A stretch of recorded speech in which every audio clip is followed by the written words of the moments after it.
তো মহতারাম বুজুর্গ দোস্ত, আর বলিহারপুরের লোক, দৌলতপুর, রঘুনাথপুরের লোক, এরা বাপজি জীবনে তো দোকান বাপের কালো দেখেনি।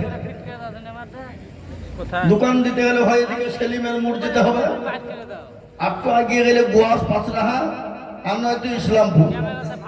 এরাও মনে মনে করছে দোকান পাইছি, আজার সুযোগ সুবর্ণ সুযোগ ছাড়া যায় যে আপনি ঝালগড়া পেঁয়াজি একেবারে জানো ভরিয়ে ভাবছি লিখছে। কি ভিড়, কি ভিড়, কি বুঝলে? এখানে তো জালসা দেখছি বলিহারপুরে কয়েকটা লোক গণা আছে, বাদ বাকি সব বিদেশি। আমি তো চিনি না গো, কি বলেন আপনারা? আমি চিনি না। কোনো মধ্যে তো বলিহারপুরে কয়েকটা লিখতে পারছি, এখানের ভিতরে তো কয়েকটা লিখতে পারছি, বাদ বাকি সব ভিন গায়ের লোক। এরা বলছে আমরা জালসা দিয়েছি শুনবো না, বাজার করবো আর বিদেশি লোককে দিয়ে জালসা শোনাবো। মানে এরা সব আল্লাহর ওলি, এদের জালসা শোনার কোনো প্রয়োজন নাই। কি বুঝলেন? বুঝলেন না? একটা একটা করে বলবো ইনশাল্লাহ, আপনাদের কষ্ট দেব না। একটু শরীরটা প্রেশারের মধ্যে আছি, সকালবেলায় বাড়ি ঢুকেছি আজকে। গতকালকে বহু দূরে প্রোগ্রাম ছিল, রাত্রিবেলায় ঘুমানোর সুযোগও হয়নি, দিনেও হয়নি।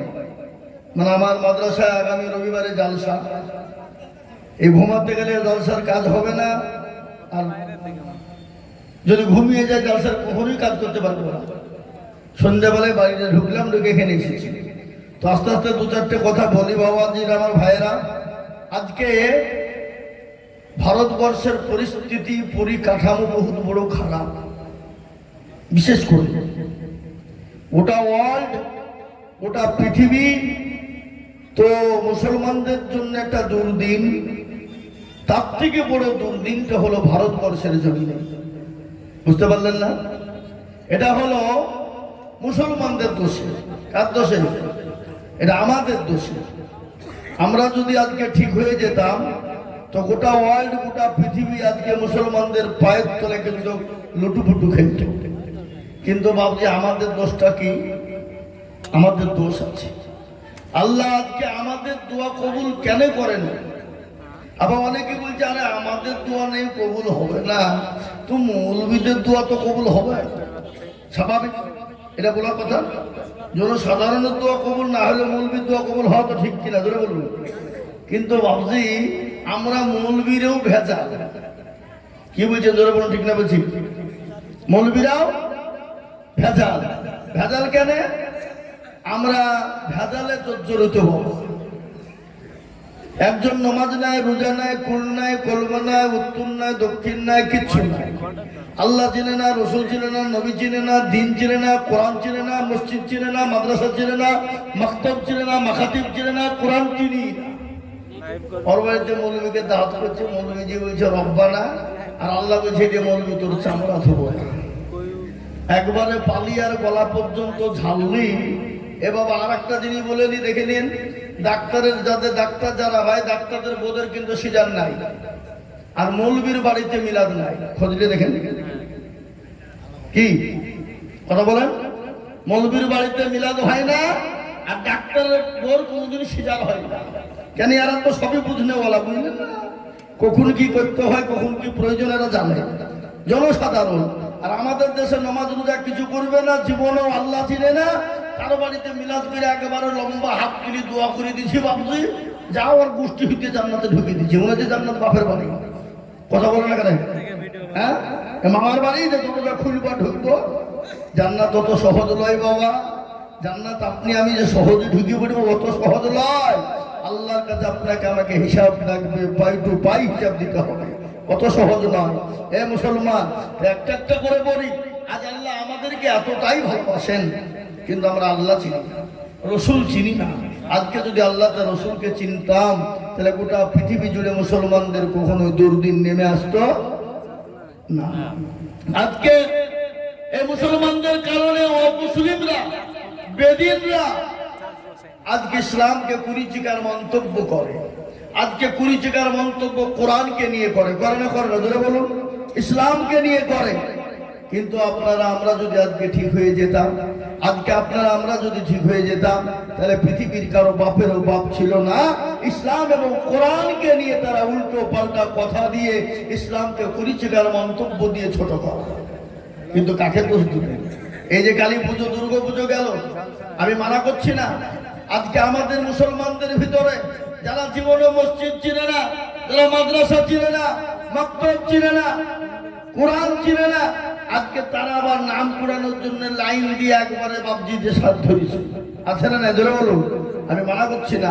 ইসলাম বলেছিল দিন হুকুম ওয়ালিয়া দিন, তোমার ধর্ম তোমার কাছে, আমার ধর্ম আমার কাছে। লা ইকরাহা ফিদ্দিন, ধর্মের ব্যাপারে কোনো ভ্রান্তি নেই। সবারই ধর্ম সবার কাছে। আল্লাহর নবী বলেছে তুমি কোনো ধর্মকে গালি দিও না, কোন তাদের মূর্তিকে গালি দিও না, তাদের পূজাকে গালি দিও না। সে তোমার আল্লাহকে গালি দিয়ে দেবে, সে তোমার রসুলকে গালি দিয়ে দেবে। সুতরাং ইসলাম বলেছে। কিন্তু আপনারা জানেন তো, আজকে আমাদের পশ্চিম বাংলার একজন সংসদ আগাছা, যার বাপের জন্মের ঠিক নাই, যার বাপ নাই, সে হলো কুলাঙ্গার, আগাছা, হারামখোর।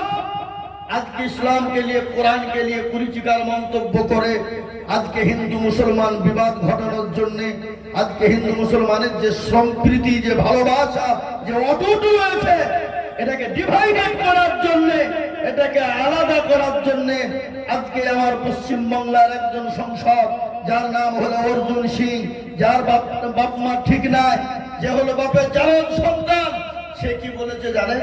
তিনি বলেছেন ইসলাম বলেছে, কোরআন বলেছে যে ধর্ষণ করো, ব্যভিচার করো, এটা চলবে, এতে কোনো ক্ষতি নাই। আমি তাদেরকে বলতে চাই, কেন তুমি কেমন নেতা হয়েছো বন্ধু? আজকে অন্য ধর্মকে আঘাত করে, অন্য ধর্মের কোরআনকে আঘাত করে, ইসলামকে আঘাত করে তুমি তোমার ধর্মকে তুমি ধর্ম পূজারী মনে করছো। শুনে নাও, ইসলাম এটাই শিক্ষা দিয়েছে, কোন ধর্মকে গালি দিও না। আজকে আমি আপনাদেরকে বলবো, এই ভারতবর্ষের জমিনে মুসলমানরা রাজত্ব করেছিল কত বছর? কে জানেন? আপনারা কে বলতে পারবেন? কে জানেন না? 750 বছর।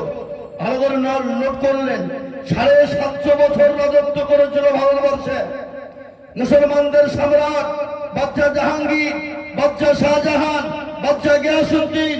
জি, এরকম করে 750 বছর রাজত্ব করেছিল। আপনারা যারা জ্ঞানী গুণী মানি সম্মানী ব্যক্তি, স্কুল কলেজ ইউনিভার্সিটিতে যারা পড়েছেন, ডিএড করেছেন, আমি তাদেরকে বলতে চাই, আপনারা কোনোদিন ইতিহাসের পাতায় দেখেছেন, শুনেছেন, পড়েছেন যে মুসলমানরা 750 বছর রাজত্ব করার কালে হিন্দুদের উপরে অত্যাচার করেছে, খ্রিস্টানদের উপর অত্যাচার করেছে, বৌদ্ধদের উপর অত্যাচার করেছে, হিন্দুদের মন্দির ভেঙে দিয়েছে, খ্রিস্টানদের গির্জা ভেঙে দিয়েছে, বুদ্ধদের গুরুদ্বার ভেঙে দিয়েছে? এই ইতিহাস আপনারা দেখেছেন? কোথাও নেই। আজকে তুমি দুদিনের ক্ষমতায় এসে আজকে তুমি মসজিদ ভেঙে দাও, মন্দির কি বলে মাদ্রাসা ভেঙে দাও, গোরস্থানকে ভেঙে দাও।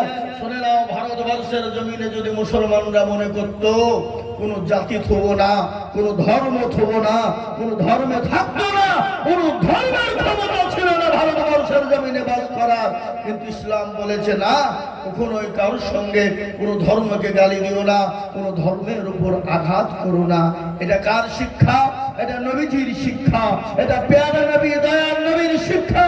তিনি তো আদর্শবান নবী, তিনি তো আপনার দয়ার নবী, তিনি তো মায়ার নবী, তিনি তো মানুষকে ভালো শিক্ষায় শিক্ষিত করেছে, বলেছেন মানুষকে বলেছে অন্যের অন্যায় করো না, অন্যায়ের পথে হেঁটো না। আল্লাহ নবী যখন মক্কার জমিনে মানুষকে অন্যায়ের বিরুদ্ধে রুখে দাঁড়ালেন, অন্যায়ের বিরুদ্ধে যখন রুখে দাঁড়ালেন, বিশ্ব নবীকে মক্কার জমিনে আলামিন সত্যবাদী বলেছিল। নবীজি সৎ কাজের আদেশ দিয়েছিলেন। যখনই রাসূলুল্লাহ অসৎ কাজের আদেশ দিলেন, তখনই নবীজির উপর আক্রমণ শুরু হয়ে গেল, পরস্পর আক্রমণ শুরু হয়ে গেল।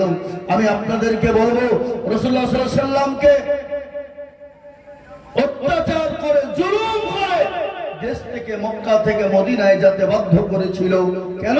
তিনি অসৎ কাজের নিষেধ করেছিল এই জন্য। জি, আজকে আমি আপনাকে বলি, কিন্তু রাসূলুল্লাহ কোনদিন কাউকে বলেনি, কোন ধর্মকে আঘাত করতে বলেনি, কোন বেধর্মীকে গায়ে হাত দিতে বলেনি, কোন বেধর্মের জায়গাকে দখল করে নিতে বলেনি, এটা ইসলাম বলেছে।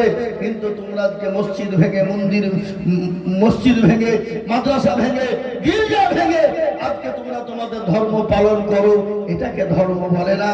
আজ আমি বলতে চাই বন্ধু আমার সোনারা, আল্লাহ রাসূল সাল্লাল্লাহু আলাইহি ওয়াসাল্লাম অন্য জাতির সঙ্গে কি ব্যবহার করেছেন, কি তার আচার ছিল, কি আচরণ ছিল, কি ব্যবহার ছিল, একটু আমি আপনাদেরকে টাচ দিয়ে যাই। আল্লাহ নবী, দয়ার নবী একজন সাহাবায়ে কেরাম রাদিয়াল্লাহু তাআলা আনহুদেরকে কোরআন শিক্ষা দিচ্ছিলেন। কি শিক্ষা? জোরে বলুন। কোরআন। নবীজি বললেন, খায়রুকুম মান তাআল্লামাল কুরআনা ওয়া আল্লামা। নবী যখন কোরআনে কারিমা যখন সাহাবায়ে কেরামদেরকে শিক্ষা দিতে শুরু করলেন, ইতিমধ্যে নবী পাক সাল্লাল্লাহু আলাইহি ওয়াসাল্লামের দরবারে একজন ইহুদি এসে বলে, ইয়া রাসূলুল্লাহ, নবী গো, আমি আপনার কাছে এসেছি, 100 খান টাকা আপনাকে আমি রাখতে দেব, আমানত স্বরূপ আপনি রেখে দেন। এই টাকাটা 15 দিনের মাথায় এসে আমি আপনার কাছ থেকে নিয়ে যাব। আল্লাহ নবী, আর নবী, তিনি তোমার নবী, তিনি তো রাহমাতাল লিল আলামিন। তিনি কোরআনে পাক আল্লাহ বলে দিয়েছেন, ওয়া মা আরসালনাকা ইল্লা রাহমাতাল লিল আলামিন। আল্লাহ রাব্বুল আলামিন নবীকে রহমতুল দুনিয়া জমিনে বানালেন। তিনি তো তার নবী, মায়ার নবী, তিনি টাকাটা কাছে রেখে দিলেন। একদিন চলে যায়, দুদিন চলে যায়, 3 দিন, 4 দিন, 5 দিন হয়ে গেল। রাসূলুল্লাহর কাছে ইহুদি আসলেন। আসার পরে নবীজির কলার কানা চেপে ধরলেন। সাহাবায়ে কেরামদের ভিতরে নবীজি বসা, আর সাহাবাদের চোখ গলা মোটা মোটা হয়ে গেল। কেন বাবা জানেন? রাসূলুল্লাহর সামনে সাহাবাদেরকে অপমান অপদস্থ করবে, সাহাবাদের সামনে নবীকে অপমান অপদস্থ করবে, এটা কিন্তু সাহাবারা বরদাস্ত করতে পারে না। বিশ্ব নবীর কলার কানা যখন টেনে ধরলেন, হযরত ওমর ছিলেন ডান দিকে, হাতে ছিল উলঙ্গা তরবারি, ওই ইহুদির হাতের উপর যখন আঘাত করে দিলেন, হাতটা খুলে গেল। বিশ্ব নবীর দিকে মাথা করে তিনি নিজের মাথাটাকে হাঁটুর ভিতরে গেড়ে দিয়ে তিনি বসলেন। ওই ইহুদি দূরে চলে যায়। অনেক দূর পরে যখন যে বসলেন, দয়ার নবী, মায়ার নবী বললেন, ও ওমর, শোনো, এদিকে এসো। তুমি কেন ইহুদিকে মারলে? কিসের জন্য মেরেছ? ভাই, ওই ইহুদিকে যাও, তুমি 100 খান টাকা তুমি দিয়ে দাও, আর মারের বদলায় 5 কিলো তাকে খেজুর দিয়ে দাও। বিশ্ব নবী, তার নবী কত যখন বলা, ইহুদি মনে মনে করলেন, হারে, ইনি তো তিনি তো তার নবী, মায়ার নবী, ইনি তো আব্দুল্লাহর লাল, ইনি তো মরুর দুলাল, ইনি তো আমিনার লাল, ইনি তো জনাবে মুহাম্মদুর রাসূলুল্লাহ সাল্লাল্লাহু আলাইহি ওয়াসাল্লাম।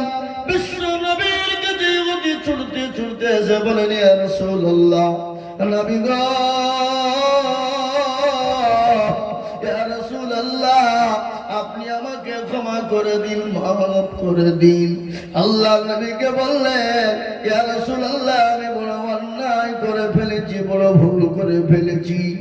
আল্লাহ রাসূল বলে, ভাই রে, তোমার টাকার অভাব আছে, তুমি আমাকে কেন বললে না?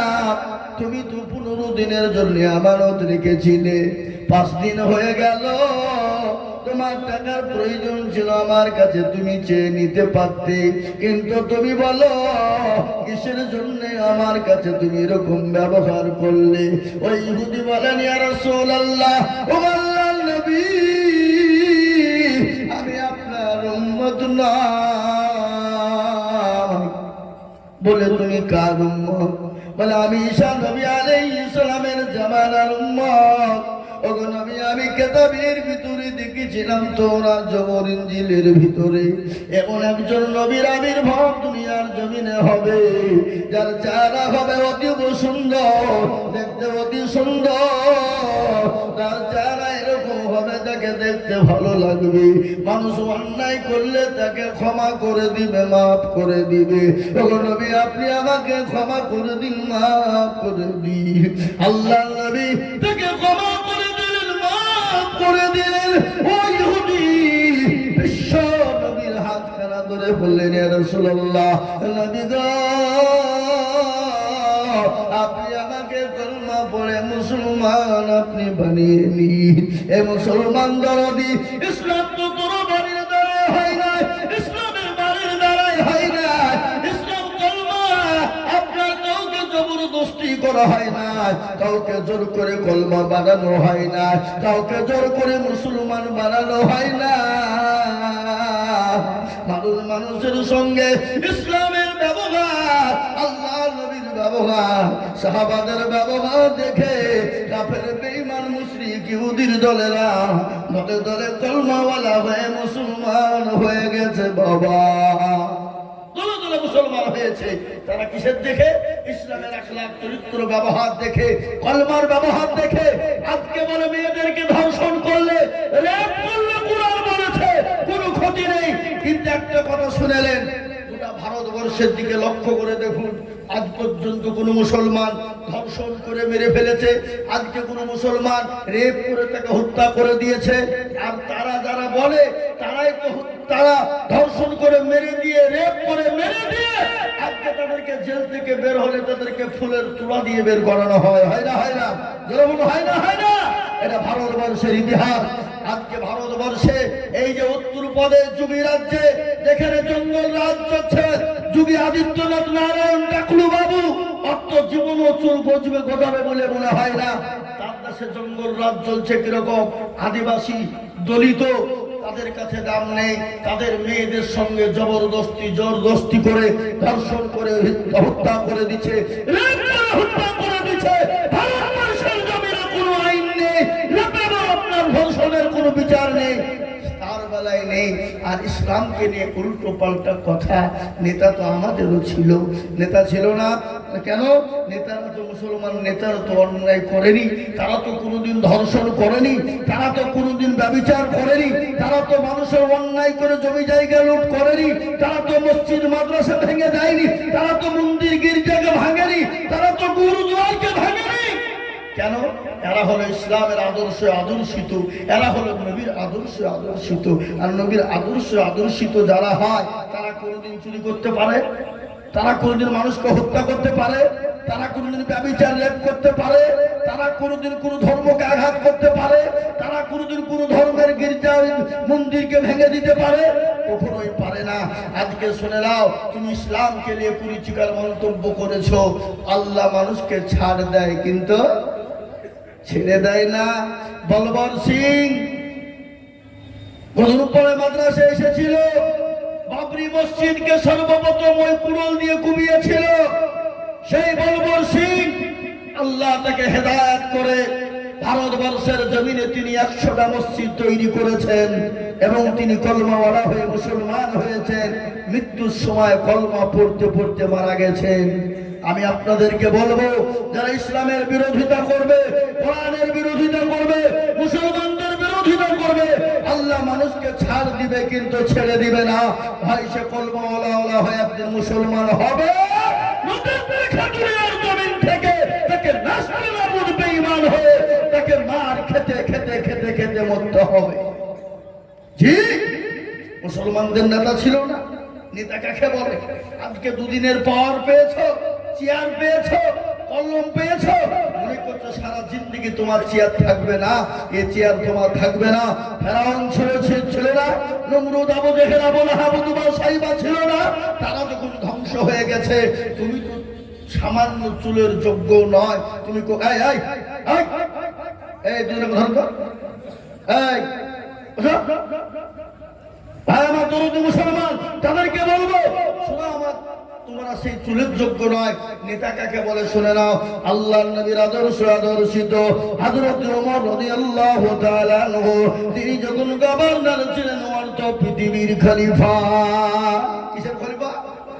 অর্থ পৃথিবীর খলিফা। তিনি বলেন আমিরুল মুমিনিন, খলিফাতুল মুসলিমিন। নেতা কারে বলে শুনেলেন, খালি মুসলমানদের জন্যই তিনি ছুটেননি। ইহুদি, নাসারা, খ্রিস্টান, জৈন, বৌদ্ধ, ডোম, দখল, মুচি, বেতর, বাগদি, কল, ভিল, মুচি, মুন্ডা সকলের জন্য তিনি ছুটে যেতেন। একদিন গভীর রজনী হযরত ওমর রাস্তা দিয়ে বেরিয়ে যায়। যেতে নিয়ে কোনো সিকিউরিটি নাই, কোনো বডিগার্ড নাই, কোনো সিকিউরিটি নাই, কোনো রকম কোনো বডিগার্ড নাই। নেতা কারে বলে? তিনি বলেন মর্তজাহানের খলিফা, যিনি হলেন আমিরুল মুমিনিন। হে মুসলমান, আমি আপনাদেরকে শুনিয়ে দিই, তিনার কোনো বডিগার্ড নাই, তিনার কোনো রকমের কোনো আপনার কিছুই নাই। আর আমাদের দেশের নেতা আজকাল এরা দুর্নীতিতে ভরা, ঠিক না? বেরিয়ে চলে বলুন। দেশের মেম্বার 4 ডিগ্রি সিকিউরিটি, কয়টা কথা হয় না? 4টে সিকিউরিটি। মেম্বার যদি 4টে হয়, প্রধানের 1টা সিকিউরিটি, ব্লক সভাপতি তার হলো 12টা সিকিউরিটি, এমএলএ এমপির সিকিউরিটির তো শেষ নাই রে বাবা। কেন? জনগণ জানে এই বেটা হলো দুর্নীতিবাজ, লোকের ঘর মেরে খেয়েছে, লোকের পায়খানার টাকা মেরে খেয়েছে, গরিবের টাকা গোলাকে লুটপাট করে খেয়েছে, এই জন্য সিকিউরিটির প্রয়োজন হয়, বুঝলেন না? আজকে প্রত্যেকের নেতা দেখেন পাতি নেতা। পাতি নেতা কাকে বলে? দেখেন নেতার পিছনে যে তেল দিয়ে বাড়ায় তাকে পাতি নেতা বলে। ওর কাজ কি? গ্রামে এসে বলে ওকে থানায় ভরিয়ে দেবো, ওকে জেলে ভরিয়ে দেবো। থানা জেল ওর বাপের ঘর। কি বুঝতে পারলেন না? বললেন না? বলেন। এ বাবা, নেতা কাকে বলে? আমিরুল মুমিনিন, খলিফাতুল মুসলিমিন। অর্ধ পৃথিবীর খলিফা, কোনো সিকিউরিটি নেই, কোনো বডিগার্ড নেই। গভীর রজনীতে তিনি রাস্তায় বেরিয়ে চলে গেলেন, দেখতে চাই তার প্রজারা কি অবস্থায় আছে। ইতিমধ্যে একজন মানুষ রাস্তার উপরে বসে কান্না করে। হযরত ওমর গেলেন, এক পা করে আগিয়ে গেলেন। যাওয়ার পরে বললেন, ভাই, গভীর রজনীতে তুমি একা এখানে বসে কি করো বলবা? হযরত ওমর বললেন, আর হৃদি সঙ্গে সঙ্গে গরম করে উঠলেন। যত গরম করে যায় হযরত ওমর তত কিন্তু নরম হয়ে যায়। ইহুদি মনে মনে করলেন, হায় রে, ইনি তো চোর বা ডাকাত নয়, একে যত জোরে কথা বলি তত নরম হয়ে যায়, যত জোরে কথা বলি তত নরম হয়ে যায়, ইনি চোর বা ডাকাত হতে পারে না। এ মুসলমান, নেতা কারে বলে? কিছুক্ষণ পরে ইহুদি হযরত ওমরকে কিন্তু চিনে না। ইনি তো আমিরুল মুমিনিন, খলিফাতুল মুসলিমিন, তিনি চিনেন না। কিছুক্ষণ পরে ডাক দিয়ে বললেন, পথিক, কে তুমি? জানি না। আমি হলাম জাতিতে ইহুদি, আমি মদিনার বাইরের লোক, আমি বড় গরিব মানুষ, বড় অসহায় মানুষ। আমার বাড়িতে আজকে 3 দিন যাবত কোনো খাবার হয় না, সংসার চলে না। আমি শুনলাম মুসলমানদের নেতা মদিনা, যিনি গভর্নর, যিনি অর্থ পৃথিবীর খলিফা, যিনি অর্থ জাহানের মালিক, ওমর নাকি বড় দয়ার মানুষ, বড় মায়ার মানুষ। আমি তার কাছে যাচ্ছিলাম, আমার সঙ্গে ছিল আমার অর্ধাঙ্গিনী, আমার সহধর্মিনী, আমার বিবি। তার পেটে ছিল বাচ্চা, হঠাৎ করে প্রসব বেদনা উঠে যায়। আমি আমার বিবিকে ওই তাম্বুর ভিতরে বসিয়ে রেখেছি। অগপথিক, আমি রাস্তার মধ্যে দাঁড়িয়ে বলি, আমার গড, আমার প্রভু, আমি এত রাত্রি কোথায় যাব, কার কাছে যাব? হযরত ওমরের কানে পৌঁছে গেল। সঙ্গে সঙ্গে তিনি কিছুই না বলে ছুটতে ছুটতে বাড়িতে চলে গেলেন। বাড়িতে গিয়ে বিবিকে সালাম দিয়ে বললেন, আসসালামু আলাইকা বিবি। ও আব্দুল্লাহর মা, কেমন আছো? দরজা খোলো, দরজা খোলো। বিবি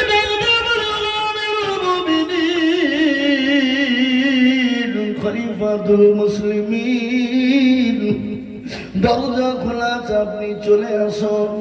সঙ্গে সঙ্গে বিবিকে ডাক দিয়ে বলে, বিবি রে, তুমি কি জান্নাত নিতে চাও? বলে হ্যাঁ। তুমি কি জান্নাত খরিদ করতে চাও? বলে হ্যাঁ। তাহলে এক্ষুনি তোমাকে দায়ের কাজ করিতে হবে। তাই বুঝেন না? তাই বুঝেন না? হ্যাঁ, আগে দায়ের প্রয়োজন ছিল, এখন দায়ের প্রয়োজন নাই। এখন তো পেটে যন্ত্রণা হতে দেরি, হসপিটাল নার্সিং হোমে ভর্তি করতে দেরি না। আগে দায় লাগতো লাগতো, কিন্তু বাবা মনে কোনো ঘৃণা নাই, মনে কোনো অহংকার নাই, কোনো তাকাব্বর নাই। যিনি অর্থ পৃথিবীর খলিফা, যিনি অর্থ জগতের খলিফার বিবি, মনে কোনো ঘৃণা নাই, মনে কোনো অহংকার তাকাব্বর নাই। লকড়ি করি এমন পরিজন যা ছিল সব নিয়ে নিলেন। এ মুসলমান, হযরত ওমর তিনি আসলামকে ডেকে বলে, আসলাম রে, দরজা খোলো, দরজা খোলো। আসলাম দরজাখানা খুলে দিলেন। দরজা যখন খোলা হয়ে গেল, আসলামকে বলে, আসলাম বস্তায় করে তুমি আটা ময়দা যা প্রয়োজন ভরে দাও, খেজুর ভরে দাও। বস্তায় লোড হয়ে গেল। আসলাম বলে, আমিরুল মুমিনিন, আপনার বোঝাটা আমাকে দেন, আমি বহন করে যাই। হযরত ওমর নেতা কারে বলে, নেতা কাকে কয়? তিনি বললেন, আসলাম, আমি যে দৃশ্যখানা দেখেছি, কিয়ামতের দিন আল্লাহ হয়তো আমাকে আসামির কাঠ গড়ায় দাঁড় করে দেবে। আসলাম রে, আমার বোঝাটা আমার মাথায় তুলে দাও। আসলাম যখন আমিরুল মুমিনিন হযরত ওমরের মাথায় বোঝা তুলে দিলেন, বিবিকে সঙ্গে করে নিয়ে চলে গেলেন। বিবিকে নিয়ে যাওয়ার পর তাম্বুর ভিতরে ঢুকিয়ে বলেন, বিবি রে, এই তাম্বুর ভিতরে চলে যা। তাম্বুর ভিতরে চলে গেলেন। হযরত ওমর পাথর দিয়ে আঘাত করে চুলো জ্বলে না, যত ফু দেয় তত ধোঁয়া হয়ে যায়। কিছুক্ষণ পর বিবি ডাক দিয়ে বলে, ও আমিরুল মুমিনিন, আপনার বন্ধুকে বলে দিন আল্লাহ তাকে পুত্র সন্তান দান করেছে। এই কথা যখন বলা, বুঝতে পারলেন, আরে ইনি তো দয়ার মানুষ, ইনি তো দয়ার নবী, ইনি তো দয়ার মানুষ, ইনি তো দয়ার মানুষ, ইনি তো দয়ার সেই মানুষটি, ইনি তো সে আমিরুল মুমিনিন, ইনি তো খলিফাতুল মুসলিমিন, ইনি তো দয়ার খলিফা উমর। দৌড়তে দৌড়তে গিয়ে হযরত ওমরের হাত কানা ধরে বললেন, ও আমিরুল মুমিনিন, আপনি আমাকে ক্ষমা করে দিন, মাফ করে দিন। আমি আপনাকে না জেনে না বুঝে কথা বলেছি। আমি মদিনার লোক না, আমি হলাম মদিনার বাইরের লোক। হযরত ওমর, নেতার কি গুণ রে বাবা, নেতার কত মূল্য, নেতা কাকে বলে রে বাবা। হযরত ওমর ওই ইহুদির হাত কানা ধরলেন, ধরার পরে বললেন, ভাই ইহুদি গো, আমাকে তুমি ক্ষমা করে দিও, মাফ করে দিও। কিয়ামতের দিন আমি ওমরকে আসামির কাঠ গড়ায় দাঁড় করিও না।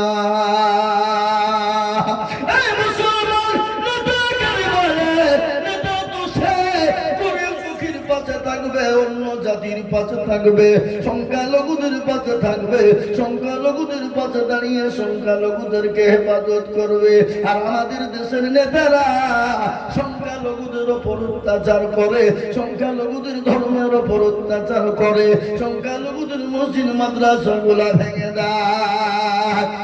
নেতা শুনেলেন, দিল্লির সম্রাট বাদশাহ জাহাঙ্গীর রহমতুল্লাহ আলাইহির একটা ঘটনা মনে পড়ে গেল। সংখ্যালঘুদেরকে যে মুসলমানরা ঠকায় না তার কারণ শুনেলেন। মুসলমানেরা সংখ্যালঘুদের উপর কোনো অন্যায় অত্যাচার করে না, তার একটা ছোট্ট নমুনা দিই। দিল্লির সম্রাট যিনি ছিলেন, যেনার নাম হলো বাদশাহ জাহাঙ্গীর। কি নাম বললাম? জোরে বলুন। সংখ্যালঘুদের উপর কেমন করেছে ব্যবহার, কেমন ব্যবহার করেছে। তিনি তো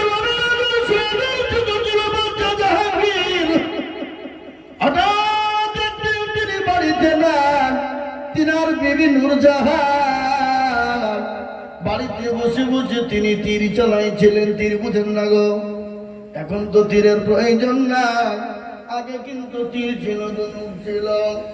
মুসলমান, বাদশা জাহাঙ্গীর তার বিবি বাড়িতে একাই রয়েছে, বাদশা জাহাঙ্গীর কিন্তু বাড়িতে না, তিনি কোথাও গিয়েছে কোনো কাজ, একাই ভালো লাগে না, তিনি কি করবেন? বাড়িতে পাহারা না দিতে, পাহারা রাখতে হবে, তাকে তো রক্ষা করতে হবে। তিনি কি করলেন? নিজে বসে বসে তীর ধনুক শুরু করলেন চালাতে। তীর ধনুক চালাতে চালাতে গিয়ে, রে বাবা, আপনাদেরকে এটা বলার উদ্দেশ্য ছিল না, এটা বলার উদ্দেশ্য হলো আজকে কেন বলছি জানেন? এই ওয়াজ তো আমি আর আগেও করেছি।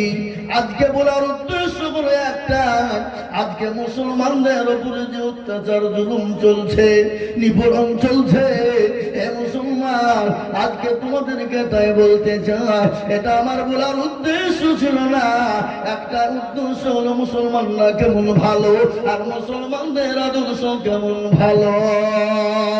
কিন্তু ওই ধুমানির সঙ্গে বাদশা জাহাঙ্গীর কি ব্যবহার করেছিল? তার নিজের জন্য নিজের প্রেমিকে সামনে রেখে নিজে হত্যা হতে চেয়েছিল। কিন্তু ধুমানি কি বলেছিল? ওগো বাদশা জাহাঙ্গীর, আমরা তো তোমাকে আমি মাফ করে দিলাম, ক্ষমা করে দিলাম। তোমার মতো বাচ্চাও যদি আমাদের জমিনে বেঁচে থাকে, আমাদের মতো সংখ্যালঘু ধুমানিরা জীবন কোনদিন বঞ্চিত হবে না। এ মুসলমান, আজ আমাদের উপর কত জুলুম চলে রে বাবা। এই দেখেন কিছুদিন আগে আই লাভ মোহাম্মদ নিয়ে একটা ঘটনা ঘটে গেল। আই লাভ মোহাম্মদকে কেন্দ্র করে মুসলমানদের 200 জনের উপরে ফায়ার করা হলো এবং 40 জন যুবককে আপনার বেদরক মেরে তাদেরকে জেলে ভরে দেওয়া হলো।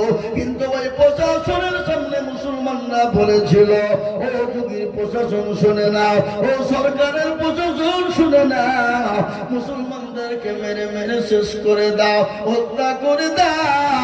তোমার যত বুলডোজার আছে তুমি চালিয়ে দাও, তোমার যত বুলেট বোমা আছে তুমি চালিয়ে দাও। তবে শিকার মোহাম্মদ আইলাম মোহাম্মদ মুক্তিকে বলবো কমাবো না। কেন শুনেলে? এখন তো বলছে আইলাম মোহাম্মদ, কিন্তু আমার আল্লাহ নবীর উপরে আল্লাহ 1450 বছর আগেই বলে দিয়েছেন, কুল ইন কুনতুম তুহিব্বুনাল্লাহ ফাত্তাবিউনি ইউহিব্বুকুমুল্লাহ ওয়া ইয়াগফির লাকুম যুনুবাকুম ওয়াল্লাহু গফুরুর রহিম। আল্লাহ বলেন, নবী গো, আপনি তাদেরকে জানিয়ে দিন গো রাসূল, তারা যদি আমাকে পেতে চায়, আমি আল্লাহকে যদি তারা নিতে চায়, আমার আল্লাহ আমার জান্নাতে যদি তারা যেতে চায়, ও গো রাসূল, আপনাকে অনুসরণ করতে বলুন, মহব্বত করতে বলুন। আপনাকে যদি মহব্বত করতে পারে, আমি আল্লাহকে তারা পেয়ে গেল। মুসলমানদের উপর অত্যাচার করেছ, না না না, এ বাবা এলা মোহাম্মদ বলার জন্য, নবীকে মহব্বত ভালোবাসার জন্য কাফের বেঈমানরা যুগ যুগ ধরে ইসলামের উপর অত্যাচার করেছে, মুসলমানদের উপর অত্যাচার করেছে। আপনাদের কাছে শুনিয়ে দিই, জানিয়ে দিই বাবা, একজন নবীর সাহাবা, ও মুসলমান গো, নবীর প্রেমিক কত ছিল, নবীকে কতটা ভালোবেসেছিলেন। হাদিসের মধ্যে এসেছে, আল্লাহ রাসূল বলেছে, আল্লাহি আল্লাহি আল্লাহি লা ইউমিনু আহাদুকুম হাত্তা কুনা হাব্বা ইলাইহি মিন ওয়ালিদিহি ওয়া ওয়ালাদিহি ওয়ান নাসি আজমাইন। বুখারী শরীফের হাদিস এটা। রাসূলুল্লাহ বললেন কি, কতক্ষণ পর্যন্ত তুমি মুমিন হবে না? কতক্ষণ পর্যন্ত? যতক্ষণ পর্যন্ত তুমি তোমার জীবনের থেকে তোমার জমি গাড়ি বাড়ি টাকা পয়সা ধান দৌলত সমস্ত জিনিসের থেকে আল্লাহ তার রাসূলকে বেশি না ভালোবাসবে, ততক্ষণ পর্যন্ত তুমি প্রকৃতিক মুমিন হবে না। মুমিন ছিলেন কারা? সাহাবারা।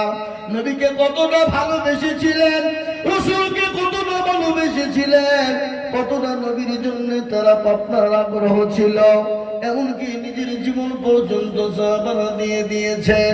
একজন সাহাবা যার নাম হলো হযরত তালহা। তালহার প্রেমের মহব্বত কেমন! জীবনের কোনো মায়া নাই, জীবনের কোনো দাম নাই, জীবনের কোনো দাম নাই। বিবি বাচ্চার দিকে তাকাই না। হযরত তালহা উহুদের প্রান্তে যুদ্ধ শুরু হয়ে গেল। কাফের বেঈমানেরা নবীকে করে দিয়েছে, নবীকে হত্যা করে দিবে, মেরে দিবে। মক্কার জমিনে, মদিনার জমিনে এলান হয়ে গেল, নবীজি দুনিয়ার জমিনে বেঁচে নাই, দুনিয়ার জমিনে নেই। কাফের বেঈমানরা নবীকে হত্যা করে দিয়েছে। হযরতে তালহার কানে পৌঁছে গেল, তিনি তো ঘরের ভিতরে ছিলেন। তিনি দৌড়তে দৌড়তে বাড়ি যায়, জিহাদের ময়দানে চলে গেলেন। অলঙ্ঘা তরবারি নিয়ে বিশ্ব নবীকে ঢাল করে ফেললেন, নবীকে পেছন দিকে ঢাল করে রেখে দিলেন। কাফিরদের সঙ্গে তালহার যুদ্ধ শুরু হয়ে গেল। জীবনের কোনো মায়া নাই, সন্তানের কোনো মায়া নাই, বিবি বাচ্চার কোনো মায়া নাই, সম্পদের কোনো মায়া নাই। আল্লাহ নবীকে ঢাল করে রেখে দিলেন। কাফের বেঈমানদের সঙ্গে লড়াই শুরু হয়ে গেল।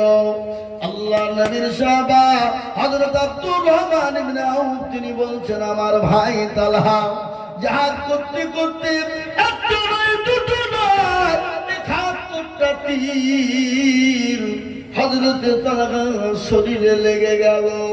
খালি ৭১টা তীর না, হযরতে তালহার শরীরে ৮২টির জায়গায় তরবারি দিয়ে তাকে আপনার হত্যা করা হয়েছিল। ও মুসলমান গো, আমি আপনাদের কাজকে বলবো, বাবা আজকে বিবিকে দোয়া করার প্রয়োজন হবে না, সন্তানকে এতিম করতে হবে না, আজকে জীবন দিতে হবে না, রক্ত দিতে হবে না। আজ আমি আপনাদেরকে বলি, বাবা আসুন আমরা নবীর আদর্শ আদর্শিত হয়ে যায়, ইসলামের আদর্শ আদর্শিত হয়ে যায়, মসজিদ মুখী দিনমুখী হয়ে যায়, আল্লাহওয়ালা দিনওয়ালা হয়ে যায়, নবীর প্রেমী হয়ে যায়। আল্লাহর তরফ থেকে আমাদের উপর মাদাদ আসবে, আল্লাহ দরবারে দোকান তুলব, আল্লাহ কবুল করে নেবে।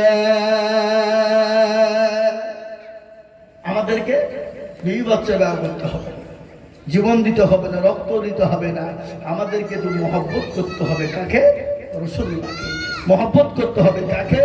আল্লাহকে। ভালোবাসতে হবে। এ বাবা, আল্লাহ তার রাসূলের মহব্বত যদি আমাদের জীবনে ঠিক থেকে যায়, আল্লাহ আমাদেরকে মাদাদ করবে না, করবে না? জোরে বলুন। আল্লাহ তো দুনিয়া জমিন আমাদেরকে বানিয়েছে কেন? দুনিয়া কর, খেলা কর না বাবা। সর্বপ্রথম আল্লাহ আপনাকে জিজ্ঞাসা করবে নামাজ সম্পর্কে। কি সম্পর্কে? জোরে বলুন। আপনাকে কি জিজ্ঞাসা করবে? আপনাকে বলবে যে বল কত করে বাড়িতে বাড়ি করেছিলি, গাড়ি করেছিলি, জমি জায়গা করেছিলি?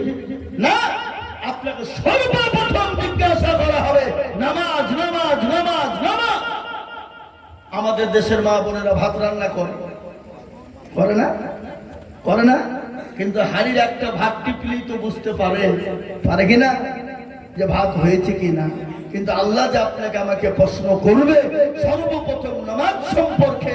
আপনার আল্লাহ যদি নামাজে যদি আপনি পাস হয়ে যায়, তাহলে আপনাকে আর কোনো জিনিস জিজ্ঞাসা করার কোনো প্রয়োজন হবে না। কিন্তু আমরা নামাজ কখন পড়ি? যখন আমরা বিপদে পড়ি, যখন আমাদের অভাবের অনটনের সময় হয়। সুখের দিনে নামাজ নাই, চল বেড়াই, চল যা ইচ্ছে তাই করি, কিন্তু মসজিদে যাই না। বাড়ির কাছে মসজিদ, আজান হয়, ঘরের ভিতরে শুয়ে শুয়ে টাইম কাটিয়ে দেয়। আছে না নাই? জোরে বলুন। এরকম আছে না নাই? কথা বলে না কেন? আছে না নাই? মসজিদ আজান হয়, তাদের কর্ম কহরে ঢুকে না।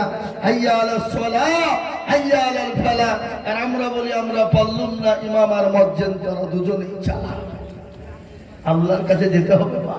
প্যারা নবী যেদিন দুনিয়া থেকে বিদায় হয়ে যায়, প্রচন্ড বুকে ব্যথা, মাথায় যন্ত্রণা সহ্য করতে পারে না। হযরতে জিবরিল আলাইহিস সালাম এলেন, রাসূলুল্লাহকে বললেন, ইয়া রাসূলুল্লাহ আপনি কেমন আছেন? বলে আমি তো মোটেও ভালো নাই গো ভাই জিবরাইল। বলে ইয়া রাসূলুল্লাহ, আজকে আপনার কাছে একজন নতুন মানুষ, আপনার কাছে একজন নতুন ফেরেশতা এসেছে, যে ফেরেশতা জীবনে কোনোদিন কারো কাছে অনুমতি নেয় না। নবী গো, আপনি যদি অনুমতি দেন তাহলে আমি তাকে আপনার কাছে আনবো, আর আপনি যদি অনুমতি না দেন তখন নবী আমি তাকে সঙ্গে করে নিয়ে চলে যাব। রাসূলুল্লাহ বললেন, ও ভাই জিবরাইল, আমি যদি অনুমতি না দিই তাহলে নিয়ে চলে যাবা? বলে হ্যাঁ। বলে না না না, আমার কাছে তোমার তাকে আসতে দাও। বিশ্ব নবীর কাছে গেলেন, হযরত আজরাইল আলাইহিস সালাম গিয়ে নবীকে বললেন, আসসালামু আলাইকা ইয়া রাসূলুল্লাহ। ওগো নবী, আপনি কেমন আছেন একটু বলুন। নবীজি বললেন, আজরাইল রে, আমি তো মোটেও ভালো না, আমি প্রচন্ড ব্যথার মধ্যে আছি। আল্লাহ নবীকে বললেন, ও নবী গো, আমি আপনার কাছে এসেছি, আপনি যতদিন মন চায় আপনি দুনিয়ার জমিনে থাকতে পারেন। আচ্ছা বলুন তো, এতদিন পর্যন্ত আদম নবী আলাইহিস সালাম থেকে নিয়ে এই শেষ জামানার খাতামান নবী পর্যন্ত যত মানুষ এসেছেন, নবী ছাড়া কোনোদিন আজরাইল কাউকে শুনেছেন? কোন মৌলবী বলেছে যে আপনার যতদিন ইচ্ছা হয় আপনি ততদিন থাকেন? কাউকে বলে নাই। তিনি তো দয়াল নবী, মায়ার নবী আছেন না গজল। আল্লাহর নবী মায়ার নবী গো, আপনি নবী আমার জীবনের জীবন। আল্লাহর নবী দয়ার নবী গো, আপনি নবী আমার জীবনের জীবন। আপনি আমার জীবন সাথী, অন্ধকার কবরের বাতি, আপনি হইলেন নিরুদুনিয়ার ধন। আল্লাহ নবী মায়া নবী গো, আপনি নবী আমার জীবনের জীবন। আপনি রহমতুল লিল আলামিন, আপনি উম্মতের জামিন। আপনি রহমতুল লিল আলামিন, আপনি উম্মতের জামিন। আপনি হইলেন গুনাহগার উম্মতের আপনজন। আল্লাহর নবী মায়া নবী গো, আপনি নবী আমার জীবনের জীবন। দেখিয়া আপনার মাঝে যা ভাগবতী হইলেন খাদিজা, দেখিয়া আপনার মাঝে যা ভাগবতী হইলেন খাদিজা, সোপান দিলেন জীবন যৌবন। ও মাল দৌলত ছিল আপনাকে সোফা দিল, আপনাকে বানাইল আপনজন। আল্লাহ নবী মায়া নবী গো, আপনি নবী আমার জীবনের জীবন। এ মুসলমান দরদি, তিনি নবী মায়া নবী রাহমাতাল লিল আলামিন। নবীকে বলেন, নবী গো, আপনি দুনিয়া জমিনে যতদিন মন চাইবে থাকেন। আল্লাহ নবী বলে, না না, আমি দুনিয়া জমিনে থাকতে চাই না। আজরাইল আলাইহিস সালাম বললেন, ইয়া রাসূলুল্লাহ, আল্লাহ আপনার দিদারে পাগল। ওগো নবী, আপনার দিদারে আল্লাহ পাগল হয়ে আছে। ওগো নবী, আপনার দিদার আল্লাহ অপেক্ষায় রয়েছে। আল্লাহ নবী বললেন, আজরাইল রে, আমার জানটা কবুল করে নাও, আমার দুনিয়ায় টাকা হচ্ছে আমার আল্লাহর সঙ্গে দিদারে দেখা করায় সব থেকে জরুরি। হে মুসলমান তরুণী আমার ভাইরা, আল্লাহ ওয়ালা নবীর প্রেমিকেরা, আল্লাহ নবীর বুকের উপর হাত কান দেওয়া হলো। আল্লাহ রসুল বললেন, আজরাইল জানো, তুমি যখন আমার বুকের উপর তুমি দিলে, আমি নবী মনে করলাম গোটা উহুদ পাহাড়টা আমি নবীর বুকের উপর যেন এসে বসে গেল। বলো গো বলো, আমার উম্মতির নাকি এত কষ্ট হবে? বলে নবী গো, আপনার উম্মতির কষ্ট হবে না। বলে কিরকম কষ্ট হবে না? ওগো নবী, তারা যদি দিনদার হয়, তারা যদি কলমাওয়ালা হয়, তারা যদি নামাজি হয়, তারা যদি 5 ওয়াক্ত নামাজ পড়ে, ওগো নবী, ছোট্ট বাচ্চা যেমন মায়ের কোলে বসে স্তনে দুধ খেতে খেতে যেমন ঘুমিয়ে যায়, তিনি বুঝতে পারে না। ওগো রাসূলুল্লাহ, যারা নামাজি দিনদার মুত্তাকিন হবে, আমার আল্লাহ তাদের যখন মৃত্যু দান করবে, তারা নিজেরা বুঝতে পারবে না, তারা অটোমেটিক তাদের জানটা কবল হয়ে যাবে। আর দেখবেন যারা বেঈমান, বেঈমানদার, বেকলমাওয়ালা, নামাজ পড়ে না, রোজা করে না, আল্লাহ চিনে না, ও মুসলমান গো, দেখবেন তাদের মুখটা হা হয়ে যায়, দেখবেন তাদের হাত গুলা বাঁকা হয়ে যায়, দেখেন প্রসাব পায়খানা করে ফেলে। মুসলমান দরদি আমার ভাইরা, আজকে কেন নামাজ পড়বো না ভাই? কিসের জন্য নামাজ? আজকে সাহাবাদের থেকে আমাদের অভাব। সাহাবাদের কি অভাব ছিল জোরে বলুন তো? 1 দিন 2 দিন 3 দিন তারা খেতে পায়নি, হাড়ি উনুন জ্বলেনি, আঁকা জ্বলেনি, চুলো জ্বলেনি, কিন্তু তাদের জীবনে কোনোদিন নামাজ কাজা ছিল। কথা কর না কেন? একজন নবীর সাহাবার কথা মনে হয়ে গেল, অতি গরিব, অতি গরিব, এত গরিব, এত গরিব। আজকে বলুন দেখি ভাই, আমাদের বাড়িতে কার বাড়ি নাই যে ডবল পোশাক নাই? কথা বলেন। একজনের 4টে 5টা 6টা 7টা 10টা পর্যন্ত জামা ছেড়ে নাই। এই কথা বলেন, আছে না নাই? আছে। আচ্ছা বলুন তো, কোন বাড়িতে একবার না খেয়ে আছে? কিন্তু সাহাবাদের বাড়িতে পোশাক ছিল না, কিন্তু তাদের জীবনে কোনোদিন নামাজ কাজা ছিল না। মসজিদে নববীতে আযান হতো, একজন সাহাবা আব্দুল্লাহ মুসারি রাদিয়াল্লাহু তাআলা আনহু, তিনার একটা কথা মনে হয়ে গেল, মসজিদে নববীতে প্রতিদিন তিনি নামাজ পড়ে আর বেরিয়ে যায়। সাহাবারা বলে, নবী গো,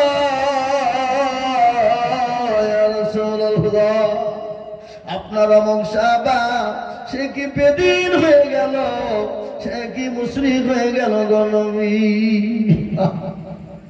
সে কি বেদিন হয়ে গেল? রাসূলুল্লাহ বললেন, খবরদার, এরকম কথা কাউকে না জেনে না বুঝে বলো না। এবার যখন মসজিদে নববীতে নামাজের জন্য আসবে, আল্লাহ নবী বলবে, আল্লাহ রাসূল বসতে বলেছেন, ফজরের আযান হয়ে গেল, আযানটা কে দিল আপনারা সকলেই জানেন। মসজিদে নববীতে আযান যিনি দিয়েছিলেন, তিনার নাম হলো হযরত বিলাল। সে বিলালের জীবনী বহুত বড় লম্বা কাহিনী। হযরত বিলাল কলমা পড়ার জন্য, নামাজ পড়ার জন্য, নবীকে মহব্বত করার জন্য, দ্বীনকে ভালোবাসার জন্য এত অত্যাচার, এত জুলুম হয়েছিল। কাফের বেঈমানরা হযরত বিলালের শরীরে প্রত্যেকটা জায়গা আঘাত করেছিল। সে সময় হযরত বিলালকে একটা ওষুধ দেওয়া হতো না, চামড়া গালা খুলে খুলে পড়ে যেত। তারপরও বিলাল আল্লাহ বলতে কখনোই ছাড়ে না। হযরত বিলালের জিহ্বাকে টেনে বের করা হলো, টেনে বের করে পেরাক মেরে দেওয়া হলো। বিলাল একটা বার বল, নবীকে চিনি না, একটা বার বল, আল্লাহকে মানি না। তার বড় বিলাল মুখের কাছে কান লাগে, বেঈমানরা শুনতো। আবু জাহেল, আবু লাহাব, উতবা, হযরতের দিলের ভিতর থেকে, বিলালের দিলের ভিতর থেকে বেরিয়ে আসতো, আহা হ্যাঁ মুসলমান, ও রকম অত্যাচার যদি আজকে আমাদের উপরে হতো, আমরা নামাজ কবি ছেড়ে দিতাম, মসজিদ মুখী হতাম না। ঠিক না ধরে বলুন? কত কষ্ট দিয়েছে। মসজিদে নববীতে মসজিদ মুসল্লি সব জমা হয়ে গেল, ফজরের জামাত হয়ে গেল। এ মুসলমান, আজকে তো আমাদের দেশের মানুষ বেলা 8টা-9টা পর্যন্ত বিছানায় ঘুমায়, ফজরের আযান শুনতে পাই না, আর যদিও পাই কিন্তু তাদের উঠতে মন চাই না। আছে না নাই? বলুন, কেমন করে ঘুমাও তুমি ফজর করে কাজা, এমন তো হতে পারে জোহরে জানাজা মানুষ, এমন তো হতে পারে জোহরে জানাজা। কেমন করে ঘুমাও তুমি ফজর করে কাজা, এমন তো হতে পারে জোহরে জানাজা মানুষ, এমন তো হতে পারে জোহরে জানাজা। মুসলিম হয় না জন্ম নিলে মুসলমানের ঘরে, কাফের মুমিন পার্থক্য হয় সালাতের পরে, মানুষ নামাজের পরে। এই জীবনে নামাজ কবু করিও না কাজা, এই জীবনে নামাজ কবু করিও না কাজা, এমন তো হতে পারে জোহরে জানাজা মানুষ, এমন তো হতে পারে জোহরে জানাজা। এ মুসলমান, জীবনের কোনো দাম নাই, জীবনের কোনো মূল্য নাই।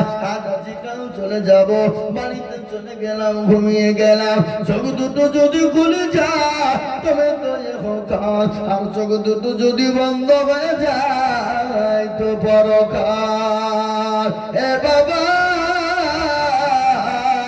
কত মানুষ আমাদের সামনে চলে গেল, কত বন্ধু চলে গেল, কত তরুণ যুবক চলে গেল, কত যুবক চলে গেল।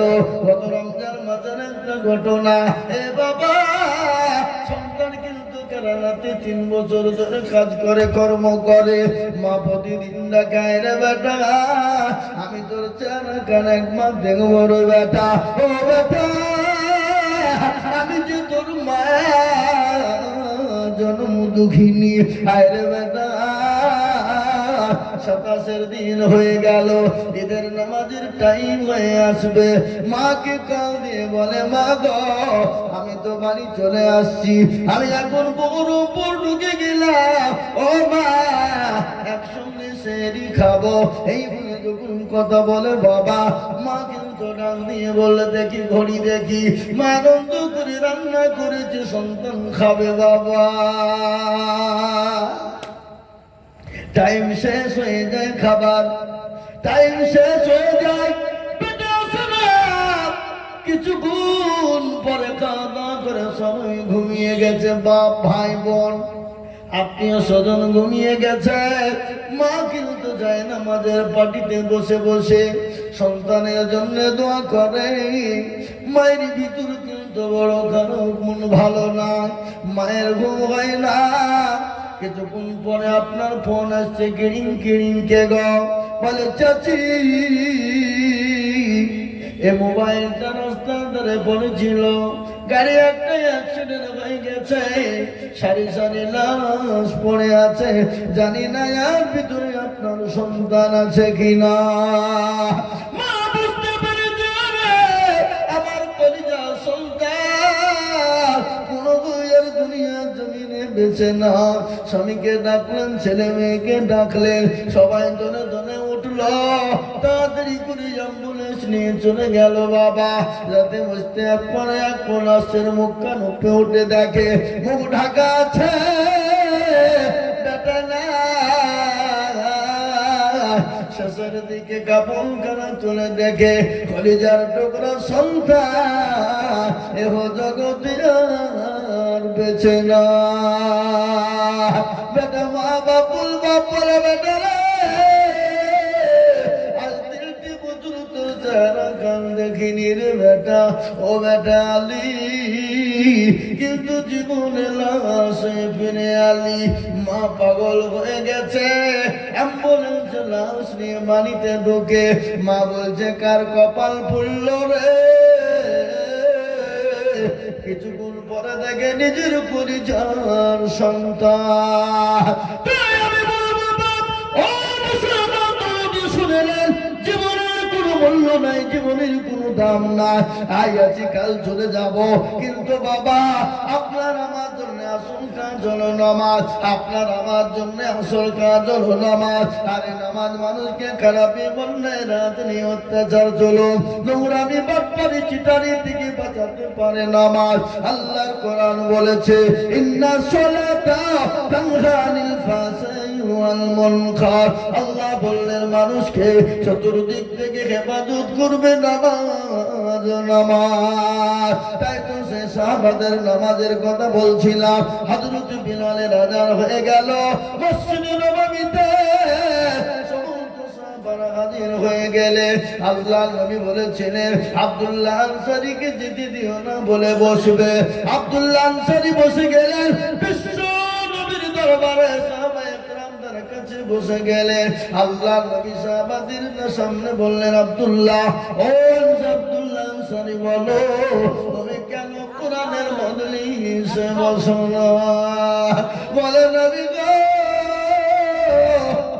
আমি মনে করেছিলাম জীবনেও কোনোদিন কাউকে বলবো না, কিন্তু ইয়া রাসূলুল্লাহ আজ আপনি জিজ্ঞাসা করেছেন, আমি না বলেও থাকতে পারি না।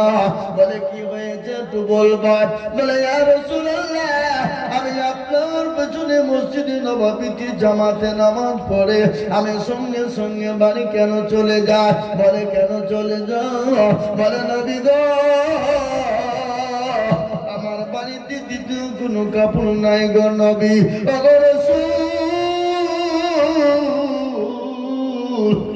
আমি আমার বিবিকে, আমার অর্ধাঙ্গিনীকে আমি কত খনন করে গর্তের ভিতরে আমি উলঙ্গ অবস্থায় রেখে এসেছি গো রাসূল। নবী গো, আমি তাড়াতাড়ি করে বাড়ি চলে যাই। বাড়ি যাওয়ার পর আমার বিবিকে কাপড়খানা আমি খুলে দিই, আমার বিবি নামাজ আদায় করে না। রাসূলুল্লাহ চোখ দিয়ে পানি ঝরঝর করে চলে গেল। ও আমার সাহাবা, বাড়ি যা, তোমার বিবির নামাজের বেটাইম হয়ে গেল।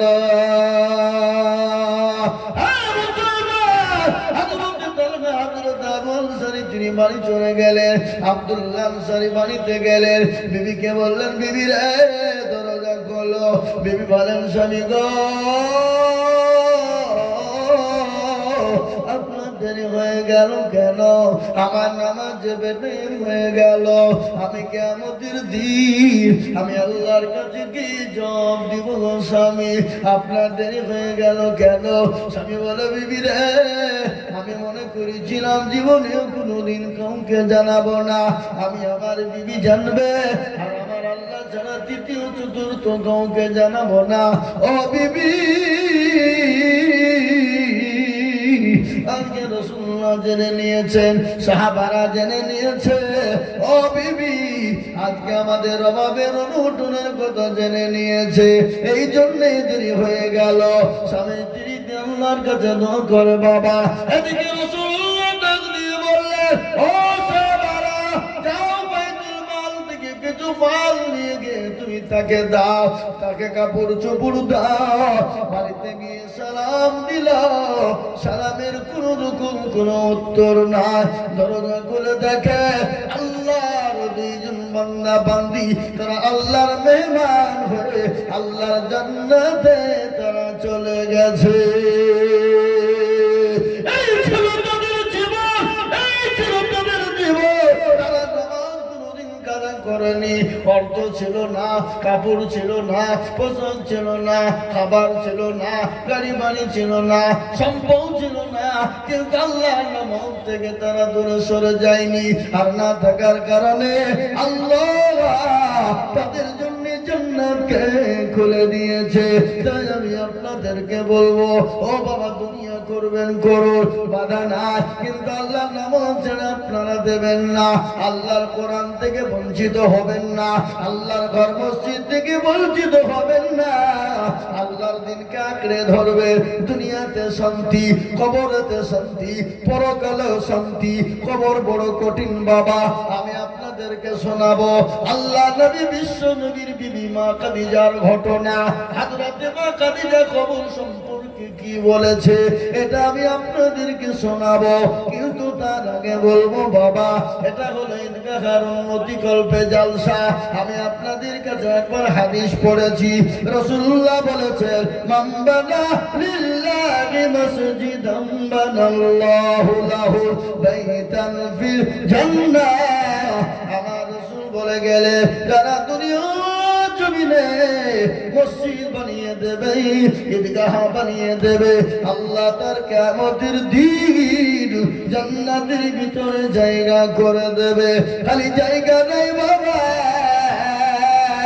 আল্লাহ তার জন্য জান্নাতে একটা ঘর তৈরি করে দেবে।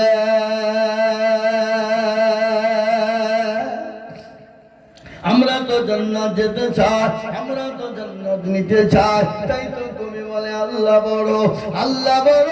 এক আল্লাহর ইবাদত করো, 3 ফরজে গোসল করো, 4 ফরজে ওযু কর, 5 ওয়াক্ত নামাজ পড়ো, 6 নম্বরে মুসলমান সাধু ভয়ঙ্কর। আপন জান্নাত সোনার ঘর, যদি চাও বাঁচতে চলে যাও গাছতে, আর করো না ভঙ্গি চলে যাও টুঙ্গি। মুসলিম আমার নাম, ইসলাম আমার গাড়ি, আর জান্নাত হবে আমাদের বাড়ি। এ বাবা, তাই লম্বা চওড়া বয়ান নয় রে বাবা, আল্লাহর ঘর ঈদগাহ তৈরি করার জন্য আপনি আমি চলে যাব। অনেকের জন্য দুঃখিনী মা কবরে চলে গেছে, বাপ চলে গেছে, বহু টাকা বহু দিকে চলে গেছে, বিবি বাচ্চার পিছনে চলে গেছে, ছেলে মেয়ের পিছনে চলে গেছে। ঈদগাহকে তৈরি করার জন্য, ঈদগাহর কাজকে বানানোর জন্য, ঈদগাহকে বড় করার জন্য আমি আপনাদের কাছে হাত উঠাবো বাবা। আমি আজিজুল হক, সারা পশ্চিম বাংলা নয়, আসাম, ত্রিপুরা, মেঘালয়, মণিপুর, উড়িষ্যা, বিহার, ঝাড়খণ্ড, পশ্চিম বাংলা, বাংলাদেশ বাবা। এ দেখেন আমার পকেটে ডায়েরি, 280 খানা জালসা অলরেডি বুক আছে বাবা। আমি আপনাদেরকে বলে যাই, কত জায়গায় কত জনের কাছে বলি, লক্ষ লক্ষ টাকা বলি, আজ আমি আপনাদের কাছে লক্ষ লক্ষ করে টাকা যাব না। আমি জানি বলিরামপুরের মানুষের দিল বড়, মন বড়, অন্তর বড়, এরা দিনের জন্য হাত বানাতে পারে, ইসলামের জন্য হাত বানাতে পারে। যদি নাই পারে বাবা, একটু কি পাড়ার ভিতরে এত বড় মসজিদ তৈরি হলো কি করে? ছোট্ট পাড়ার ভিতরে এত বড় মসজিদ তৈরি হয়ে গেল, আর ঈদগাহের জন্য পারবে না? অবশ্যই পারবে।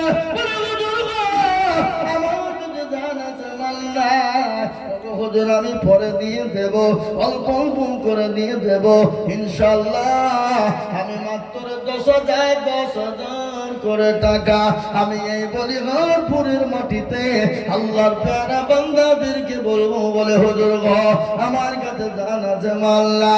ও বাবা, পরে অল্প অল্প করে দিয়ে দিয়ে শোধ করে দেব, তাই মাত্র 10,000 করে টাকা ইনশাআল্লাহ। ঈদগাহ তৈরি করার জন্য, ঈদগাহ বানানোর জন্য এমন কোন আল্লাহর বান্দা, এমন কোন দিনের প্রেমিক, ইসলামের প্রেমিক, কোরআনের প্রেমিক ঈদগাহ তৈরি করার জন্য ইনশাআল্লাহ সর্বপ্রথম 10,000 টাকার দাতা একজন দরদি পাবো না ইনশাআল্লাহ? আশা করি আমি পাবো। এখন তো আলহামদুলিল্লাহ খুব ভালো আছে মানুষ। এখন ছেলেরা বিদেশে থাকে, এই বছর আল্লাহ মাঠ ভরা ফসল দিয়েছে, পাট, পাটের বহু দাম আপনারা পেয়েছেন, কেন আল্লাহ রাস্তায় দেবেন না? আল্লাহ রাস্তায় যত দিবেন আমার আল্লাহ তত মাল বানিয়ে দেবে। কবরে চলে গেছে, অনেকের সন্তান চলে গেছে, অনেকের মেয়ে কবরে শুয়ে আছে। আল্লাহ এমন কোন দরুদের মা বাপ নাই, এমন কোন দরুদের সন্তান আদি না, এত কবরের আযাবটা মাফ হয়ে যাবে। আর কবর কেমন কঠিন, কত বড় ভয়ানক। আজকে বলেন তো, যারা আমরা বাড়িতে থাকি, কারেন্ট থাকলে কত ভালো লাগে, আর কারেন্ট যদি চলে যায় গোটা বাড়িটা অন্ধকার হয়ে যায়, যায় না? খিদিবিদি লাগে না? তমক লাইট জ্বালা, কত খিদিবিদ।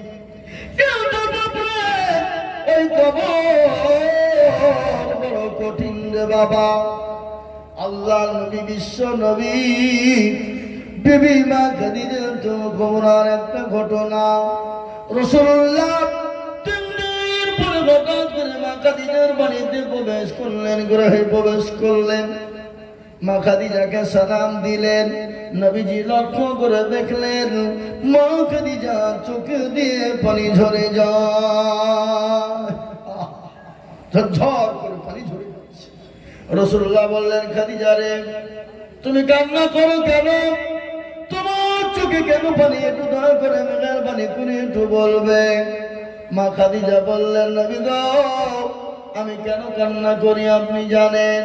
বলে, খাদিজা, তোমার শাড়িটা পুরনো হয়ে গেছে, ছেড়ে গেছে, কোনো জায়গায় তানিদার নাই, এই জন্যে তুমি কান্না করো নাকি?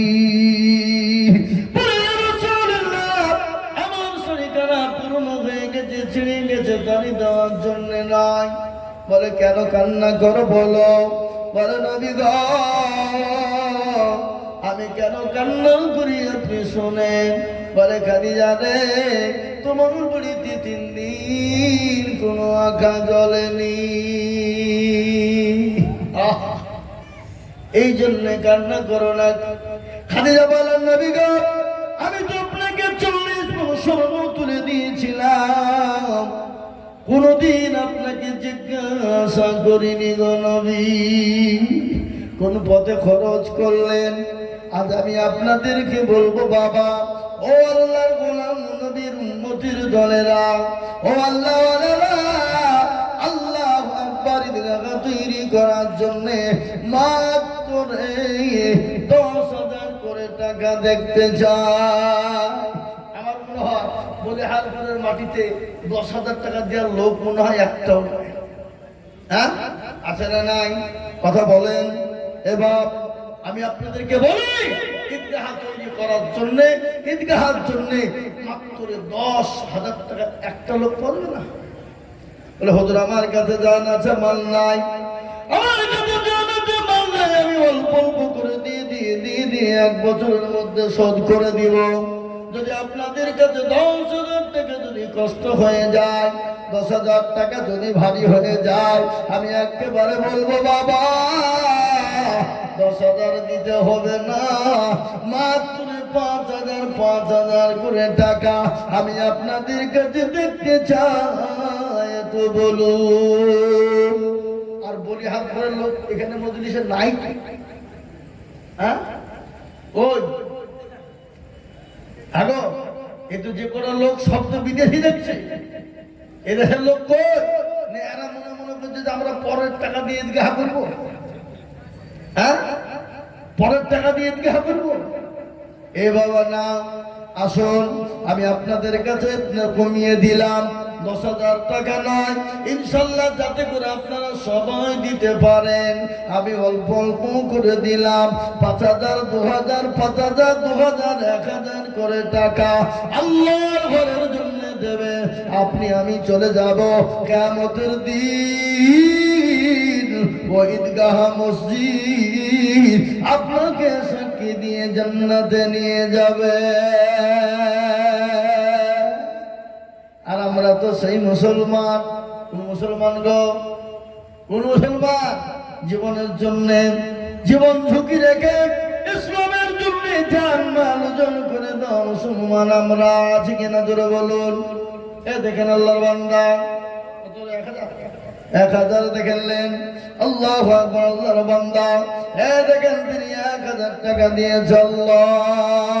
আল্লাহ রাব্বির বান্দা এখানে দিয়েছিল 1000 টাকাটা কোন গদনা নিল।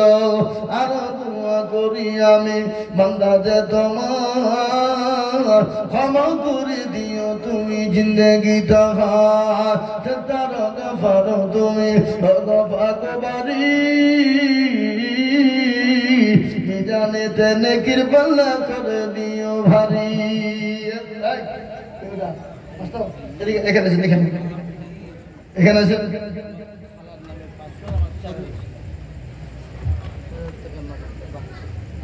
এই দেখেন আমাদের বাবা তিনি দিয়েছেন 5000 টাকা, 1000 টাকা নগদ, 4000 টাকা বাকি। এই বলিহারপুরের মাটিতে 10,000 20,000 টাকা দেওয়ার লোক আছে। এত টাকার পাট বিক্রি করেছে, ও দেওয়ার ধান্দা নেই, খালি জমি কিনা ধান্দা আছে। ও জমি কিনতে হবে, আবার পাট পাঠাইতে হবে। হ্যাঁ, এরকম লোক আছে কিনা? ছিল 5,000 টাকা, দেখো দেখো গদা নিল। এক নজর বাকি 4 মিলে 5 হলো। আল্লাহ তুমি দানের পাল্লা ভারী করে দিও। আবু তোমার কোনে আমি বান্দা যে তোমার ক্ষমা করে দিও তুমি জিন্দগি তাহার। ও আল্লাহ বন্ধ করবেন কই আল্লাহুম্মা আমিন। আসুন এ দেখেন একটা 5000 হয়ে গেল। শরীফ বলল মোহাম্মদ দেখো দুজন তো ছিল। আমাদের আব্বা দিয়েছে 500 টাকা। আব্বা তো দিবে, শ্বশুরের দেশ না দিলে হবে নাকি? হ্যাঁ, আল্লাহুম্মা আমিন। আল্লাহ তুমি কবুল করো, আল্লাহুম্মা আমিন। 1000 টাকা নগদ আর 4000 টাকা বাকি। মাশাআল্লাহ দেখেন আমাদের সালাম মামা 5000 টাকা দেবে, 1000 টাকা নগদ, 4000 বাকি। আল্লাহ তার জানে মানে দিও তুমি, আল্লাহ তাকে দিও তুমি উন্নতি, আল্লাহ তার রোজগারে দিও বরকত, আল্লাহ তার বাবার টুলকি তুমি দূর করে দিও। আল্লাহ আসুন ইনশাআল্লাহ আল্লাহর ঘরে জন্য দিলে কোনোদিন কমে যাবে না, কোনোদিন ফুরিয়ে যাবে না। আমি জানি বাবা এই দেশের মানুষ এদের দিল মন্তর বড় বাবা। আজকে না থাকলে কি হবে, পরে দিবেন, আস্তে আস্তে দেবেন ইনশাআল্লাহ। ও ভাই মুসলমান ঠিক রাখো ঈমান, ইসলামের বাতে ডুবায় না, ইসলামের বাতে ডুবিয়ে দিলে নজর আলী 1000 টাকা নগদ। আল্লাহ রবিয়ারা বান্দা নজর আলী ছিল 1000 টাকা দেখো নগদ দানিল। আর দোয়া করি আমি রব্বানা আল্লাহ তুমি তাকে যেন কখনো ভুলো না। আল্লাহ ও আল্লাহ তোমার বান্দাদেরকে জান্নাত পেতেছি আল্লাহর বাড়ির ঘর তৈরি করার জন্য। বহু টাকা বহু দিকে চলে যায়, বিবি বাচ্চার পিছনে চলে যায়, ছেলে মেয়ের পিছনে চলে যায়, আত্মীয় স্বজনের পিছনে চলে যায়, বন্ধু বান্ধবীর পিছনে চলে যায়। আল্লাহ তাদের কোনদিন কমে যায় না। মা বোনদের কাছে লোক যায়নি, মা বোনদের কাছে লোক পাঠাও ইনশাল্লাহ। 2000 টাকা আর 3000 আছে। না না 5000 দেবে কেন? 2000 টাকা দেওয়া লোক খাবে কে? আল্লাহুম্মা আমিন। আর 8000 টাকা পরে দেবা, আমি নাম লিখে দিল। আল্লাহুম্মা আমিন। আল্লাহ তুমি কবুল করে নি। আল্লাহুম্মা আমিন। লিখেন 2000 টাকা নগদ, 3000 টাকা বাকি। আল্লাহ রব্বি যারা বান্দা গাজী সাহেব ছিল এ 5000 টাকা এই সব কথা কোন দিকে লুকিয়েছে তো ফাঁকিবাজ। হ্যাঁ আল্লাহ রবিয়ার দেখো হাজি সাহেব ছিল 5,000 টাকা নানা দেখো গদা নিল দিল নগদ 2 বাকি 3 মিলে 5 হলো আল্লাহ তুমি তাদের পাল্লা ভারী করে দিও আমার দোয়া করে আমি করি গো বিনতি আল্লাহ তুমি দিও তাদের দিও গো উন্নতি আমরা তো সেই মুসলমান তেলের গাড়ি তেলে চলে হাওয়ার গাড়ি হাওয়ায় চলে বিনা তালে চালাই গাড়ি নবী সুলাইমান আমরা তো সেই মুসলমান কে দিল আচ্ছা কয়ু কত আর 3,000 কে দেবে আর 3,000 কে দেবে ইনশাআল্লাহ 5,000 আল্লাহুম্মা 5,000 টাকা আর ছেলে আমার মাদ্রাসায় পড়ে কদিন পরে ইনশাআল্লাহ কিছুদিন পরে হাফেজ হয়ে যাবে আল্লাহ ব্রেন খুব ভালো দিয়েছে বাবা তীক্ষ্ণ ব্রেন জি আল্লাহু আকবার 5,000 টাকা 2,000 নগদ আর 3,000 টাকা বাকি আল্লাহ রব্বিয়ার বান্দা জানালি ছিল 5,000 টাকা বান্দা দেখো গোদা নিল এ নগদ 2 বাকি 3 মিলে 5 হলো আল্লাহ তুমি দানের পাল্লা ভারী করে দিও আর দোয়া করে আমি বান্দাদের তোমার ক্ষমা করে দিও জিন্দগি তোমার আগে দেখতাম বলি হারপুরের মাটিতে পাল্লা দিয়ে আদায় হতো দান দেওয়া হতো প্রতিযোগিতা করে পাল্লা দিত সাহাবাদের জামানায় যেমন প্রতিযোগিতা ছিল আল্লাহ নবী একদিন ডাক দিয়ে দিলেন ও সাহাবারা বলো বলো বলো তোমরা কে কি দেবে বলো সমস্ত সাহাবারা যার কাছে যা ছিল দিয়ে দিলেন কিছু রাখলেন কিছু দিলেন কেউ 3 ভাগ রেখে 2 ভাগ দিয়ে 1 ভাগ রেখে 2 ভাগ দিয়ে দিলেন কেউ 4 ভাগের মধ্যে 3 ভাগ দিয়ে দিলেন 1 ভাগ রেখে দিলেন সবাই সব দিয়ে দিলেন হযরত আবু বকর সিদ্দিক শেষ বেলায় আসলেন নবীজি বললেন আমার সমস্ত সাহাবারা সব সবাই দিলেন কিন্তু আমার আবু বকরকে দেখতে কেন পাই না হযরত আবু বকর দেখছে একটা পেড়ালে লড়ালে দরজার লড়ালে দাঁড়িয়ে দাঁড়িয়ে তিনি কান্না করে যায়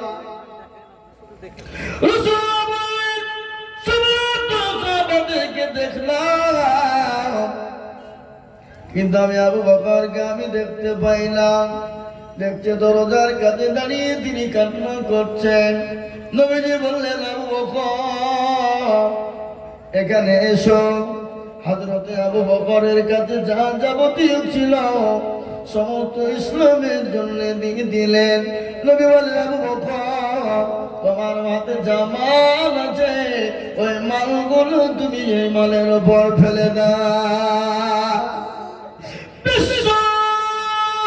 নবী বললেন আজ যত সাহাবারা যত দান করেছ যত দান দিয়েছ সব থেকে আমার আবু বকরের দানটা সব থেকে বেশি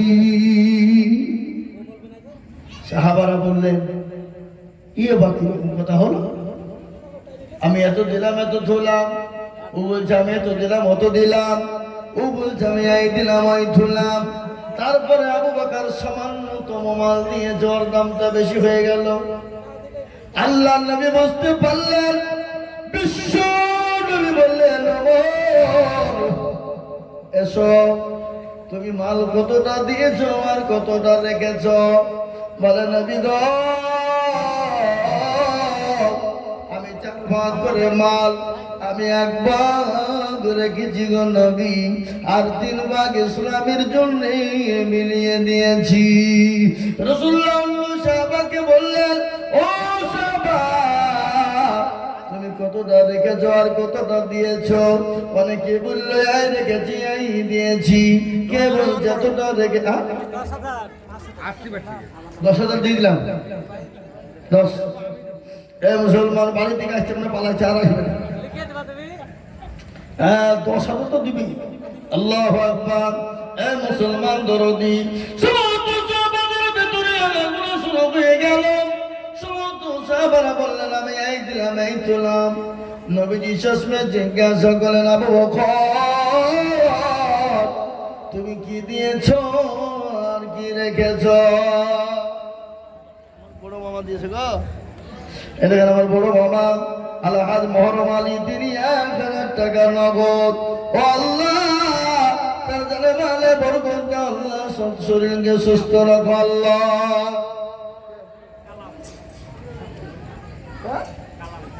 সংসারের বাড়া কালাম রঘুনাথপুরে তিনি 500 টাকা নগদ দিয়েছে আল্লাহ। আল্লাহ নবী যারা বাংলা কালাম মধু ছিল 500 টাকা দেখো নগদ দানিল। আরো দোয়া করি আমি বান্দা যে তোমার ক্ষমা করে দিও তুমি জিন্দগি তাহার। হে বাবা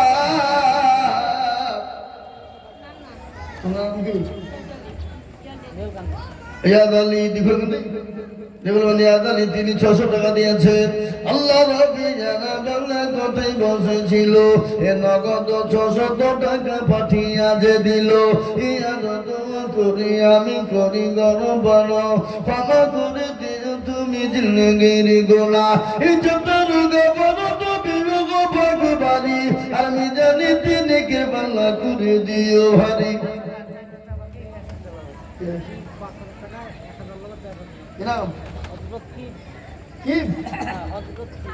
হযরত কি দেখো কি বিয়ে কেনেতে ছিল বাপি আর মার নামে 1,500 টাকা, এখানে বলবে যে আর আমার শাড়ির নামে আর তোমার মামির নামে 1,500 3,000। আল্লাহ আমার যে মামা 3,000 টাকা দিবেন। আল্লাহু আকবার আল্লাহু আকবার। আল্লাহ রাব্বি জানা বান্দা এখানেতে ছিল এ মা বাপের কথা দেখো মনে হয়ে গেল। আরো দোয়া করি আমি করি গো রব্বানা তাদের তুমি যেন যেন কখনো ভুলো না। হযরত কি বলে কবে বসেছিল এ 5,000 টাকা দেখো দেখো গোদা নিল। এ নগদ বাকি 4 মিলে 5 হলো। আল্লাহ তুমি দানের পাল্লা ভারী করে দিও। চাদর দফানো তুমি গো পাক বাড়ি মিজানে নেকির পাল্লা করে দিও ভারী। এ আমিন আমিন মালা সুন্না আমিন মাদের তবু কবুল করো রব্বুল আলামিন। আল্লাহ নবী জানা বান্দা মহিদুল গো ছিল এই রঘুনাথপুর হতে দেখো 500 টাকা দিল। ইরাদা দোয়া করি আমি করি গো রব্বানা ক্ষমা করে দিও তুমি জিন্দগির গুনাহ। হে মুসলমান ও আল্লাহওয়ালা দিনওয়ালারা শুনলেন আল্লাহ নবী বললেন আজকে যে যত দান করেছো সব থেকে আমার আবু বকরের দান আল্লাহর কাছে সব থেকে বেশি দামি। সাহাবাদের ভিতরে আনাগোনা শুরু হয়ে এক একজন এক এক রকম করে জিজ্ঞাসা করে ভাই বিদেশি মেহমান যিনারা এসেছেন আপনাদের জন্য সকলের খাবারের ব্যবস্থা কোথায়? এর পিছনে স্কুলের পিছনে বাবা জুলফুকারের বাড়িতে রাজ্জাকের বাড়িতে ইনশাআল্লাহ আপনার খাওয়া দাওয়া করে যাবেন। আল্লাহ নবী বললেন সমস্ত সাহাবাদেরকে জিজ্ঞাসা করা হলো। সাহাবারা নাগোনা শুরু করে দিলেন। আল্লাহ নবী বলেন আবু বকর তুমি কি দিয়েছো আর কি রেখেছো? গেছে এই মা বন্ধের মধ্যে কেউ যায়নি? কে গেছে? পেয়ারুল 500 টাকা দাতা আল্লাহ মাইনুদ্দিন 5,000 1,000 টাকা নগদ 4,000 টাকা বাকি। খালু কত? খালু মাত্র 500 টাকা দিল। 500 টাকা গেলে মাদ্রাসায় বাসা। আল্লাহু আকবার। এ মুসলমান দরদি, এ দেখেন আল্লাহর পেয়ারা বান্দা এখানে তো ছিল ৫,০০০ টাকা বান্দা যে জানিল। আর দোয়া করি আমি করি গরম ফেনা, ক্ষমা করে দিও তুমি জিন্দেগির গোনা। এই যত রোগা পাবো তুমি লোক মাগ বাড়ি, আর আমি জানি নাকি গো তুমি করে দিও ভারী। আব্দুল হান্নান দেখো মনে এখানে তো ছিল ৫০০ টাকা দেখো তাড়াতাড়ি দেখো দিল। আরো দোয়া করি আব্দুল হান্নানের কারণ আল্লাহ দিও দিজু তুমি সুখের জীবন। মুক্তার ৫০০ টাকা, মুক্তার মামা ৫০০ টাকা, ৩০০ টাকা নগদ, ২০০ টাকা বাকি। আল্লাহ রাফে জানা বান্দা মুক্তার মামা ছিল ৫০০ টাকা দেখো বান্দা দেখো জানিল। নগদ ৩ বাকি ২ মিলে ৫ হলো। আল্লাহ তুমি দানের পাল্লা বাড়ি করে দিও। গাউস গাউস গাউস কোথা বাড়ি? তোমাদের জামাই হয়েছে। সুবহানাল্লাহ। লিখেন বললাম গাও দেখো মনে এখানে ছিল ৫,০০০ টাকা দেখো বান্দা যে জানিল।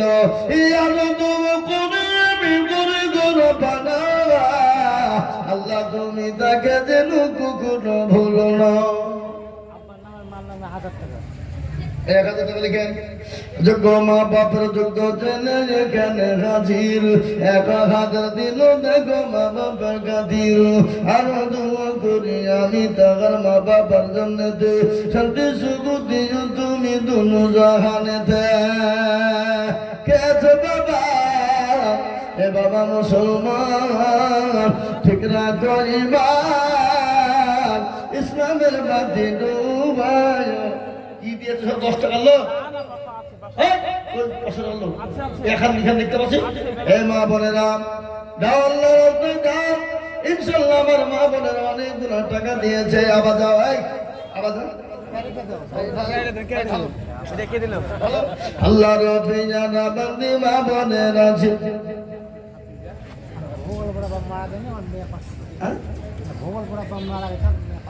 আল্লাহর পেয়ারা বান্দি এখানে ছিল ৫০০ টাকা বাবার নামে দেখো পাঠিয়ে দিল। আহারে দরদের বিটি ছিল এখানে ৫০০ টাকা দিল দেখো বাপের নামে। আল্লাহর পেয়ারা বান্দি বাবুরা ছিল অনেকগুলা দেখো বাবুর টাকা দেখো দিল। আরো দোয়া করি আমি করি গরম বানা, মা বন্ধের দান তুমি মৌলা কখনো ভুলো না। ইজ্জত রুগে পারো তুমি মগ পাক বাড়ি, আর আমি জানে নে গিরি পাল্লা করে দিও ভারি আল্লাহ।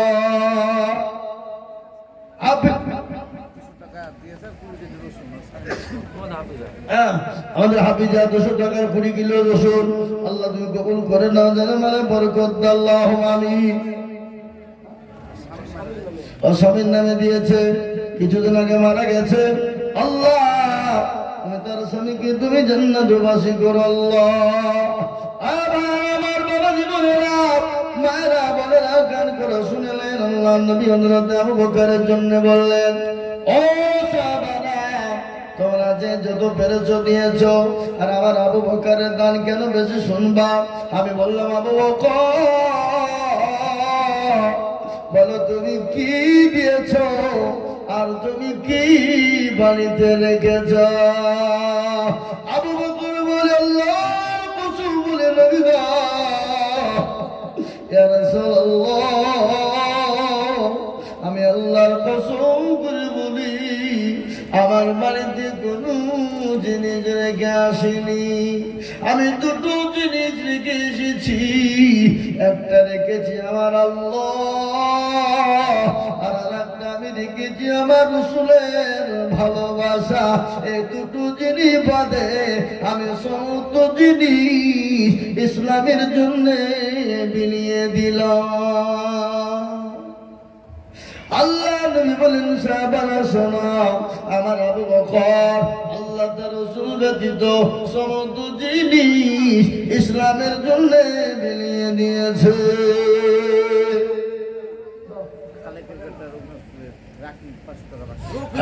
রফি আল্লাহ রঘুনাথপুরে তিনি 500 টাকা দিয়ে জান্নাত তুমি কবুল করো।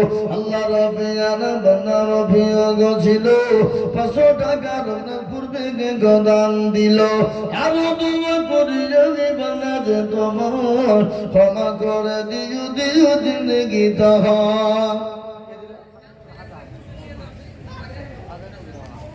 আল্লাহ রফিয়ানা বান্দি পতার হতে একগাদের দিন টাকা স্বামীর নামেতে আমার নরদের স্বামী আছে খবর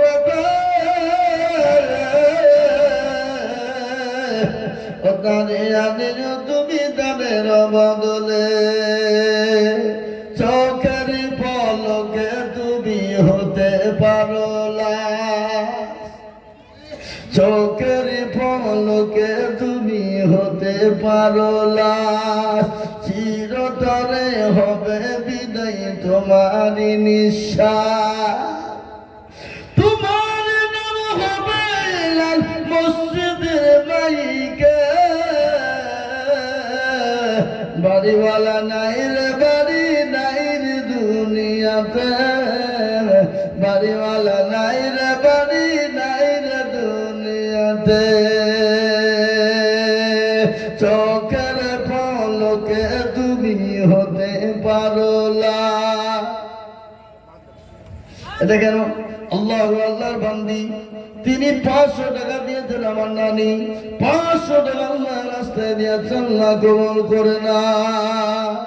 আল্লাহ নানিকে সুস্থ রাখো, আল্লাহ হায়াত দারাজ করো, আল্লাহ তার বালা মুসিবতকে তুমি দূর করো। জালাল 1500 টাকা নগদ 1500 টাকা নগদ আর 1000 টাকা বাকি কই গো কর এসো গো মুসলমান ঠিক রাখো ঈমান ইসলামের বাতি ডুবায় না। এ বাবা আল্লাহ রফিয়ানা বাংলা জানানো ছিল 1500 টাকা দেখো জানানো জানিল আরো দুয়ো করে আমি করে গুনে নদী দিও আল্লাহ চতুর্দিক দিয়ে দিও গো উন্নতি। অসংখ্য বাবজিরা আমার ভাইরা ও বাজারেরা ও ভাইরা আমার জননীরা আমার বাবজিরা আমার ভাইরা আমার বোনেরা আল্লাহ রাস্তায় যত দেবেন আল্লাহ তত মাল বানিয়ে দেবে বাবা। যত মাল দিব আল্লাহ তত বানিয়ে দেবে। রাসূলের সাহাবারা জীবন পর্যন্ত দিয়েছেন ইসলামের জন্য জান মাল উজাড় করে দিয়েছে বাবা। আসো তাড়াতাড়ি করে মোটেও দেরি করবো না ভাই। ভাই আমার আপনাদের কাছে বলবো মাঠে রসুন ভল্লি লাগাচ্ছেন মাঠ ভরা রসুন হবে আল্লাহ দিবেন। আল্লাহ চাইলে দাম বাড়িয়ে দিতে পারে। কত বছর দাম ছিল এবছর দাম কম বলে আপনারা শুকরিয়া নাই। এ বাবারা প্রত্যেকবারই যদি দাম নেব মনে করেন হবে না, কিছু তো লস নিতে হবে, খালি লাভ করলে হবে না। আল্লাহর কোরআন বলে দিয়েছে লা ইন সাকারতুম লা আজিদান্নাকুম ওয়া লা ইন কাফারতুম ইন্না আযাবি লাশাদীদ। আল্লাহ বললেন নবী গো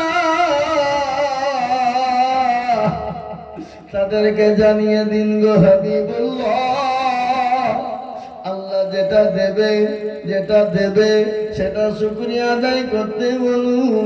না শুকরিয়া যদি তারা করে না ওগো নবী না শুকরিয়া যদি করে আমি আল্লাহ তাদেরকে আযাবের মধ্যে গ্রেফতার করে দেব। এ বাবা আল্লাহ দিয়েছে আবারও দিব। মাঠ ভরা ফসল দেওয়ার মালিককে আল্লাহ, কেড়ে নেওয়ার মালিককে আল্লাহ। আল্লাহ আপনি মাঠ ভরা ফসল দিলেন, আপনি মাঠ ভরে দিলেন, মাঠ লাগিয়ে দিলেন। আল্লাহ যদি বলে আমি উঠতে দিব না, আমি তুলতে দিব না, আপনি নিয়ে আসতে কিন্তু পারবেন না। তাই বাপ সময় নষ্ট না করে টাইম আমি বেশি নিব না, আমি 2 ঘন্টার মধ্যে নেমে দেবো। কেন কালকে আমার বহু দূরে জলসা আছে বাবা, আমাকে ভোরবেলায় বেরোতে হবে। বহু দূর আগামীকাল পুরুলিয়া জেলা একবারে শেষ প্রান্তে পুরুলিয়ায় আগামীকালকে আমার প্রোগ্রাম। বহু দূর আমাকে যেতে হবে, এখান থেকে প্রায় 450-500 কিলোমিটার রাস্তা। আগামীকালকে প্রোগ্রাম আছে, আমি আপনাদের কাছে বেশি সময় নিব না, আমি চলে যাব। আমি আপনাদেরকে একটু কথা বলে যাই, আর একটা এলান দিয়ে যাই। আমার শেখপাড়া ইসমাউল উলুম মাদ্রাসা আগামী 26শে অক্টোবর রবিবার, অর্থাৎ আগামী রবিবার আমার মাদ্রাসার জলসা। শেখপাড়া ইসমাউল উলুম বহু দূর দূরান্তের আলেম ওলামারা আসছেন, ঝাড়খণ্ড থেকে আসছেন। হযরত মাওলানা মশিউর রহমান সাহেব, হযরত মাওলানা আবু তালেব তালিবি সাহেব জি, হযরত মুফতি নাজমুল হক সাহেব, বহুত বড় বড় ওলামা হযরতরা আসছেন। আপনাদের সকলের আমন্ত্রণ নিমন্ত্রণ থাকলো, অবশ্যই আপনারা যাবেন। সারা রাত্রি আশা করি প্রোগ্রাম হবে, বহুত বক্তা আছে, আমি আপনাদের সকলকে দাওয়াত দিয়ে গেলাম। কিন্তু বাবজি এই বুরুজ ঈদগাহের জন্য আমি আপনাদের কাছে একটা আবেদন করছি যে আপনাদের যে যা পারবেন 1000, 2000, 500, 200, 500, 100 আপনার 10 KG, 20 KG, 50 KG, 20 KG, 30 KG করে রসুন আপনার আল্লাহ রাস্তায় নামটা লিখাবেন। আল্লাহ দেবে বাবা, আর আল্লাহ রাস্তায় দিয়ে কোনোদিন কমাই না বাবা, আল্লাহ রাস্তায় দিলে কোনোদিন কমাই না। যারা বখিরতা কৃপণতা করবে আল্লাহ তাদেরকে, তাদের মালকে আল্লাহ কোন দিক দিয়ে নিয়ে নিবে সে নিজেও টের পাবে না। আমি একটা কথা শোনাইনি, একজন কোটিপতি, কি একজন কোটিপতি পয়সাওয়ালা, বড় পয়সাওয়ালা, আল্লাহ তাকে এত পয়সা দিয়েছে, এত পয়সা দিয়েছে, এত সম্পদ, কিন্তু বড় ভিখারি বাবা, বড় বখির। কিন্তু তার বিবিটা হলো বড় পরোজগারিনী, দিনদারিনী। বিবিটা কিন্তু দিনদারিনী, বড় দিল আছে, মন আছে, অন্তর আছে। স্বামী স্ত্রী খেতে বসে, ইতিমধ্যে একজন ভিখারি এসে বলে, কে আছো বাবা, আজকে 3 দিনের না খাওয়া, দুটো খেতে দাও। এ দেখেন আল্লাহর পেয়ারা বান্দা বেনামিতে ছিল, নগদ 200 টাকা দেখো দিল। এই বলে হাত করল, কই গো এরা টাকা দিবে না নাকি? হ্যাঁ মাশাআল্লাহ, মেয়েদের কাছ থেকে 8,500 টাকা নগদ। আল্লাহ রাব্বি যারা বান্দা এখানেতে ছিল 500 টাকা দেখো নগদ দানিল। আরো দোয়া করি আমি বিলামির কারণ, আল্লাহ তুমি দিও তুমি সুখের জীবন।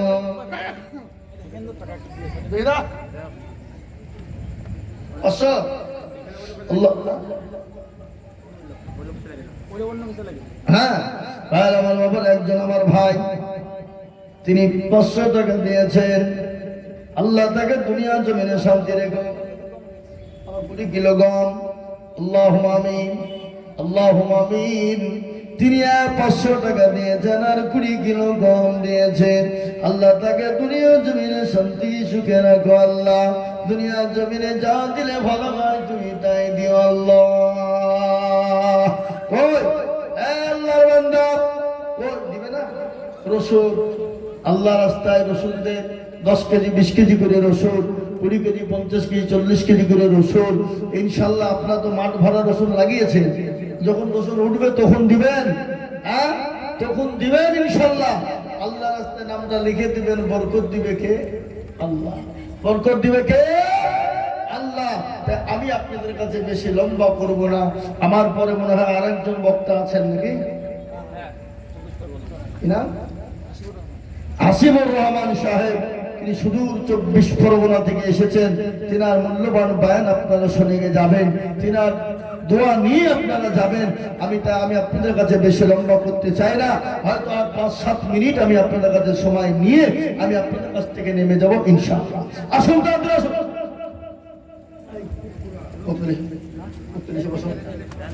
জি, কাদের কা এ দেখেন আবার মা বোনদের কাছ থেকে এসেছে ইয়া আল্লাহ 7,500 টাকা নগদ দিয়েছিল মা বোনেরা আবার অনেক গুণা টাকা দিয়েছে আল্লাহ ও আল্লাহ তুমি তাদের জানে মালে বরকত দাও সেই বয়ানটা আমি আপনাদেরকে শোনাই স্বামী স্ত্রী দুইজন খেতে বসেছেন ইতিমধ্যে একজন কোটিপতি আল্লাহু আকবার স্বামী স্ত্রী খেতে বসা ইতিমধ্যে একজন ভিখারি এসে বলে কে আছো বাবা কে আছো মা আজকে 3 দিনের অনাহারে আছি না খাওয়া ও আল্লাহর বান্দা দুটো খেতে দাও দুটো খেতে দাও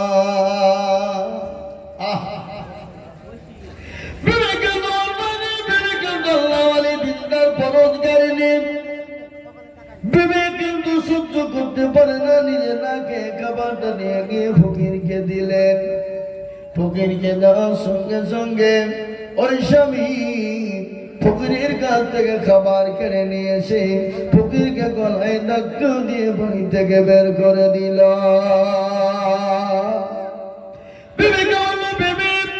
আমি তোমাকে তালাক দিয়ে দিলাম আমি তোমাকে রাখবো না বিবি বললেন আল্লাহ ফকিরকে খেতে দেওয়ার কারণে আমাকে তালাক প্রাপ্ত হতে হলো আল্লাহ এদিকে ফকির অসহায় রাস্তা দিয়ে কাঁদতে কাঁদতে চলে যায় আল্লাহর কোরআন বলে দিয়েছে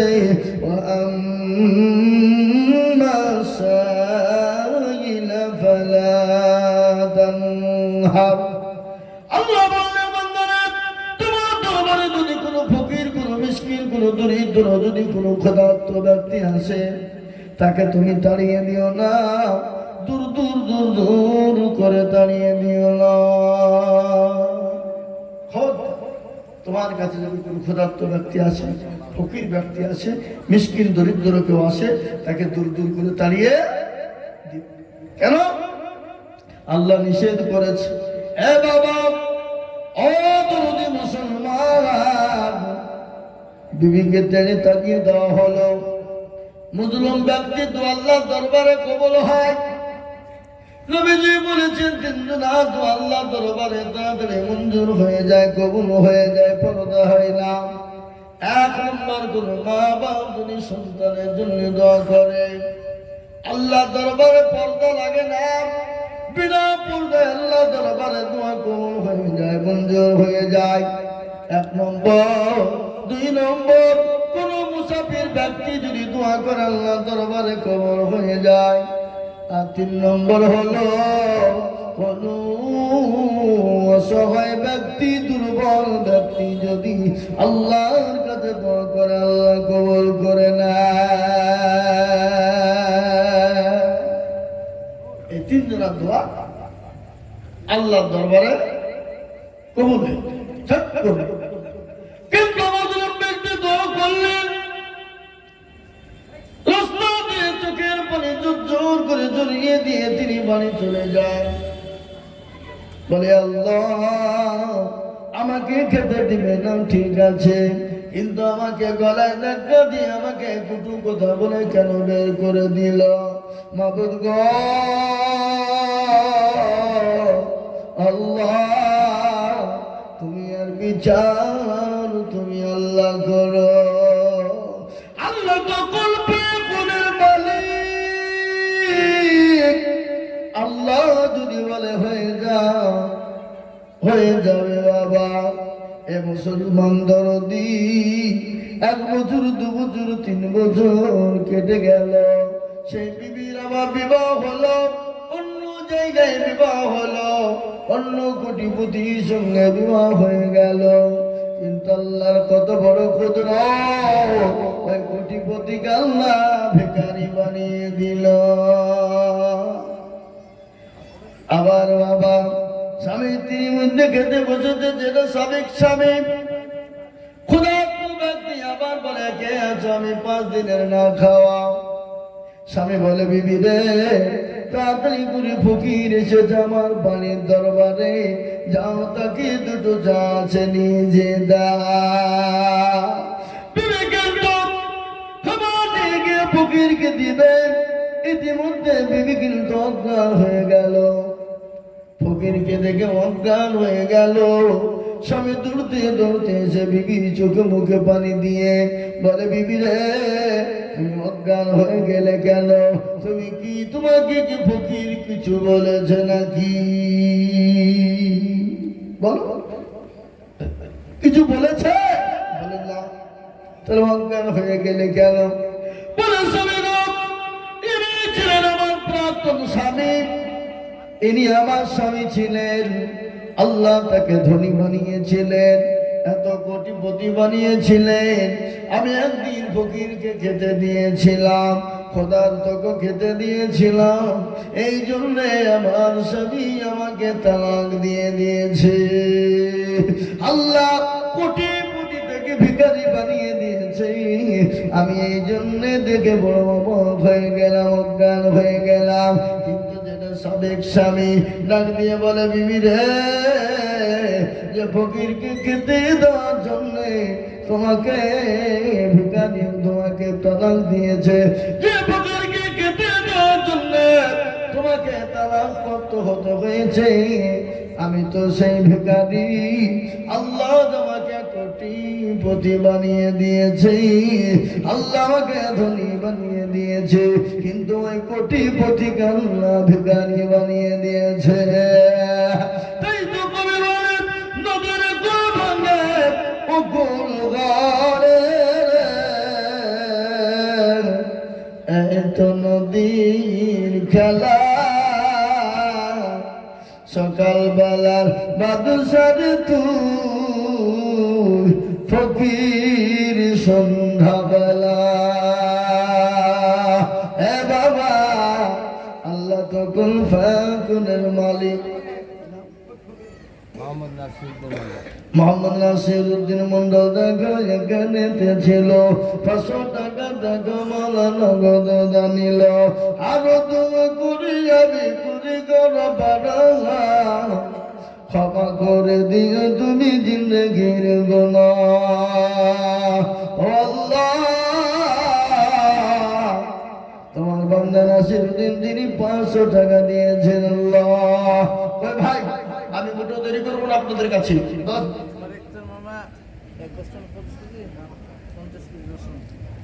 একবার তোমরা 50 কেজি, এদের একটু তিনি 50 কিলো রসুন দিবে। আল্লাহ রবে বান্দা দেখো এখানে ছিল 50 কিলো দেখো রসুন দেখো গোদা নিল। এই আরো তোমার করে আমি করি গো মিনতি, দিও গো দিও তুমি গো দিও গো উন্নতি। সেরকম বান্দা যদি আরো গো হইতো, দানের ফালা গমালা ফালা পড়ে যেত। আল্লাহ, তোমার বান্দা এক বস্তা রসুন দিবে। আমি আপনাদেরকে বলি বাবা, ও দুরুদি মুসলমান, ঠিক রাখো ঈমান, ইসলামের বাতি যেন ডুবায় না। আসুন আমার ভাইরা, ও আল্লাহর নবীর প্রেমিকেরা, দিনের প্রেমিকেরা, ইনশাআল্লাহ 1 বস্তা 2 বস্তা করে রসুন, 10 কেজি 20 কেজি করে রসুন, বাবা 200 150 10 20 20 30, যার কাছে যা আছে একটু ঝটপট করে দিয়ে দেবো বাবা। শুকুরানি দেখো মলাই এখানে ছিল, 5 বস্তা রসুন দেখো শুকুরানি দিল। আগে দোয়া করে আমি করি গুলো পানা, শুকুরানি দান তুমি কখনো হলো না। 17 গফর তুমি ভগবারি, মিজানে নাকি তুমি করে দিও ভারে। ও আল্লাহ বলা নবীর উম্মত, ভালো করে শোনেনি, কোটি টাকার মালিক দেখো অভাব হয় না তু।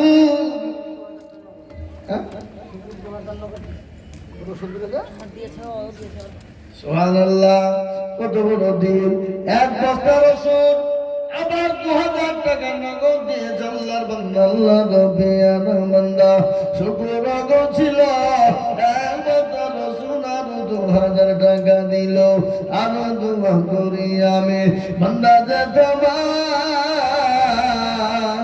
ক্ষমা করে দিও তুমি জিন্দগি তাহার সত্তর গফর তুমি গফর বাড়ি জানে নাকি তুমি গো করে দিও ভারি এরকম বলা যদি আরো হইত হাজারে হাজারে টাকা পালা লেগে যেত।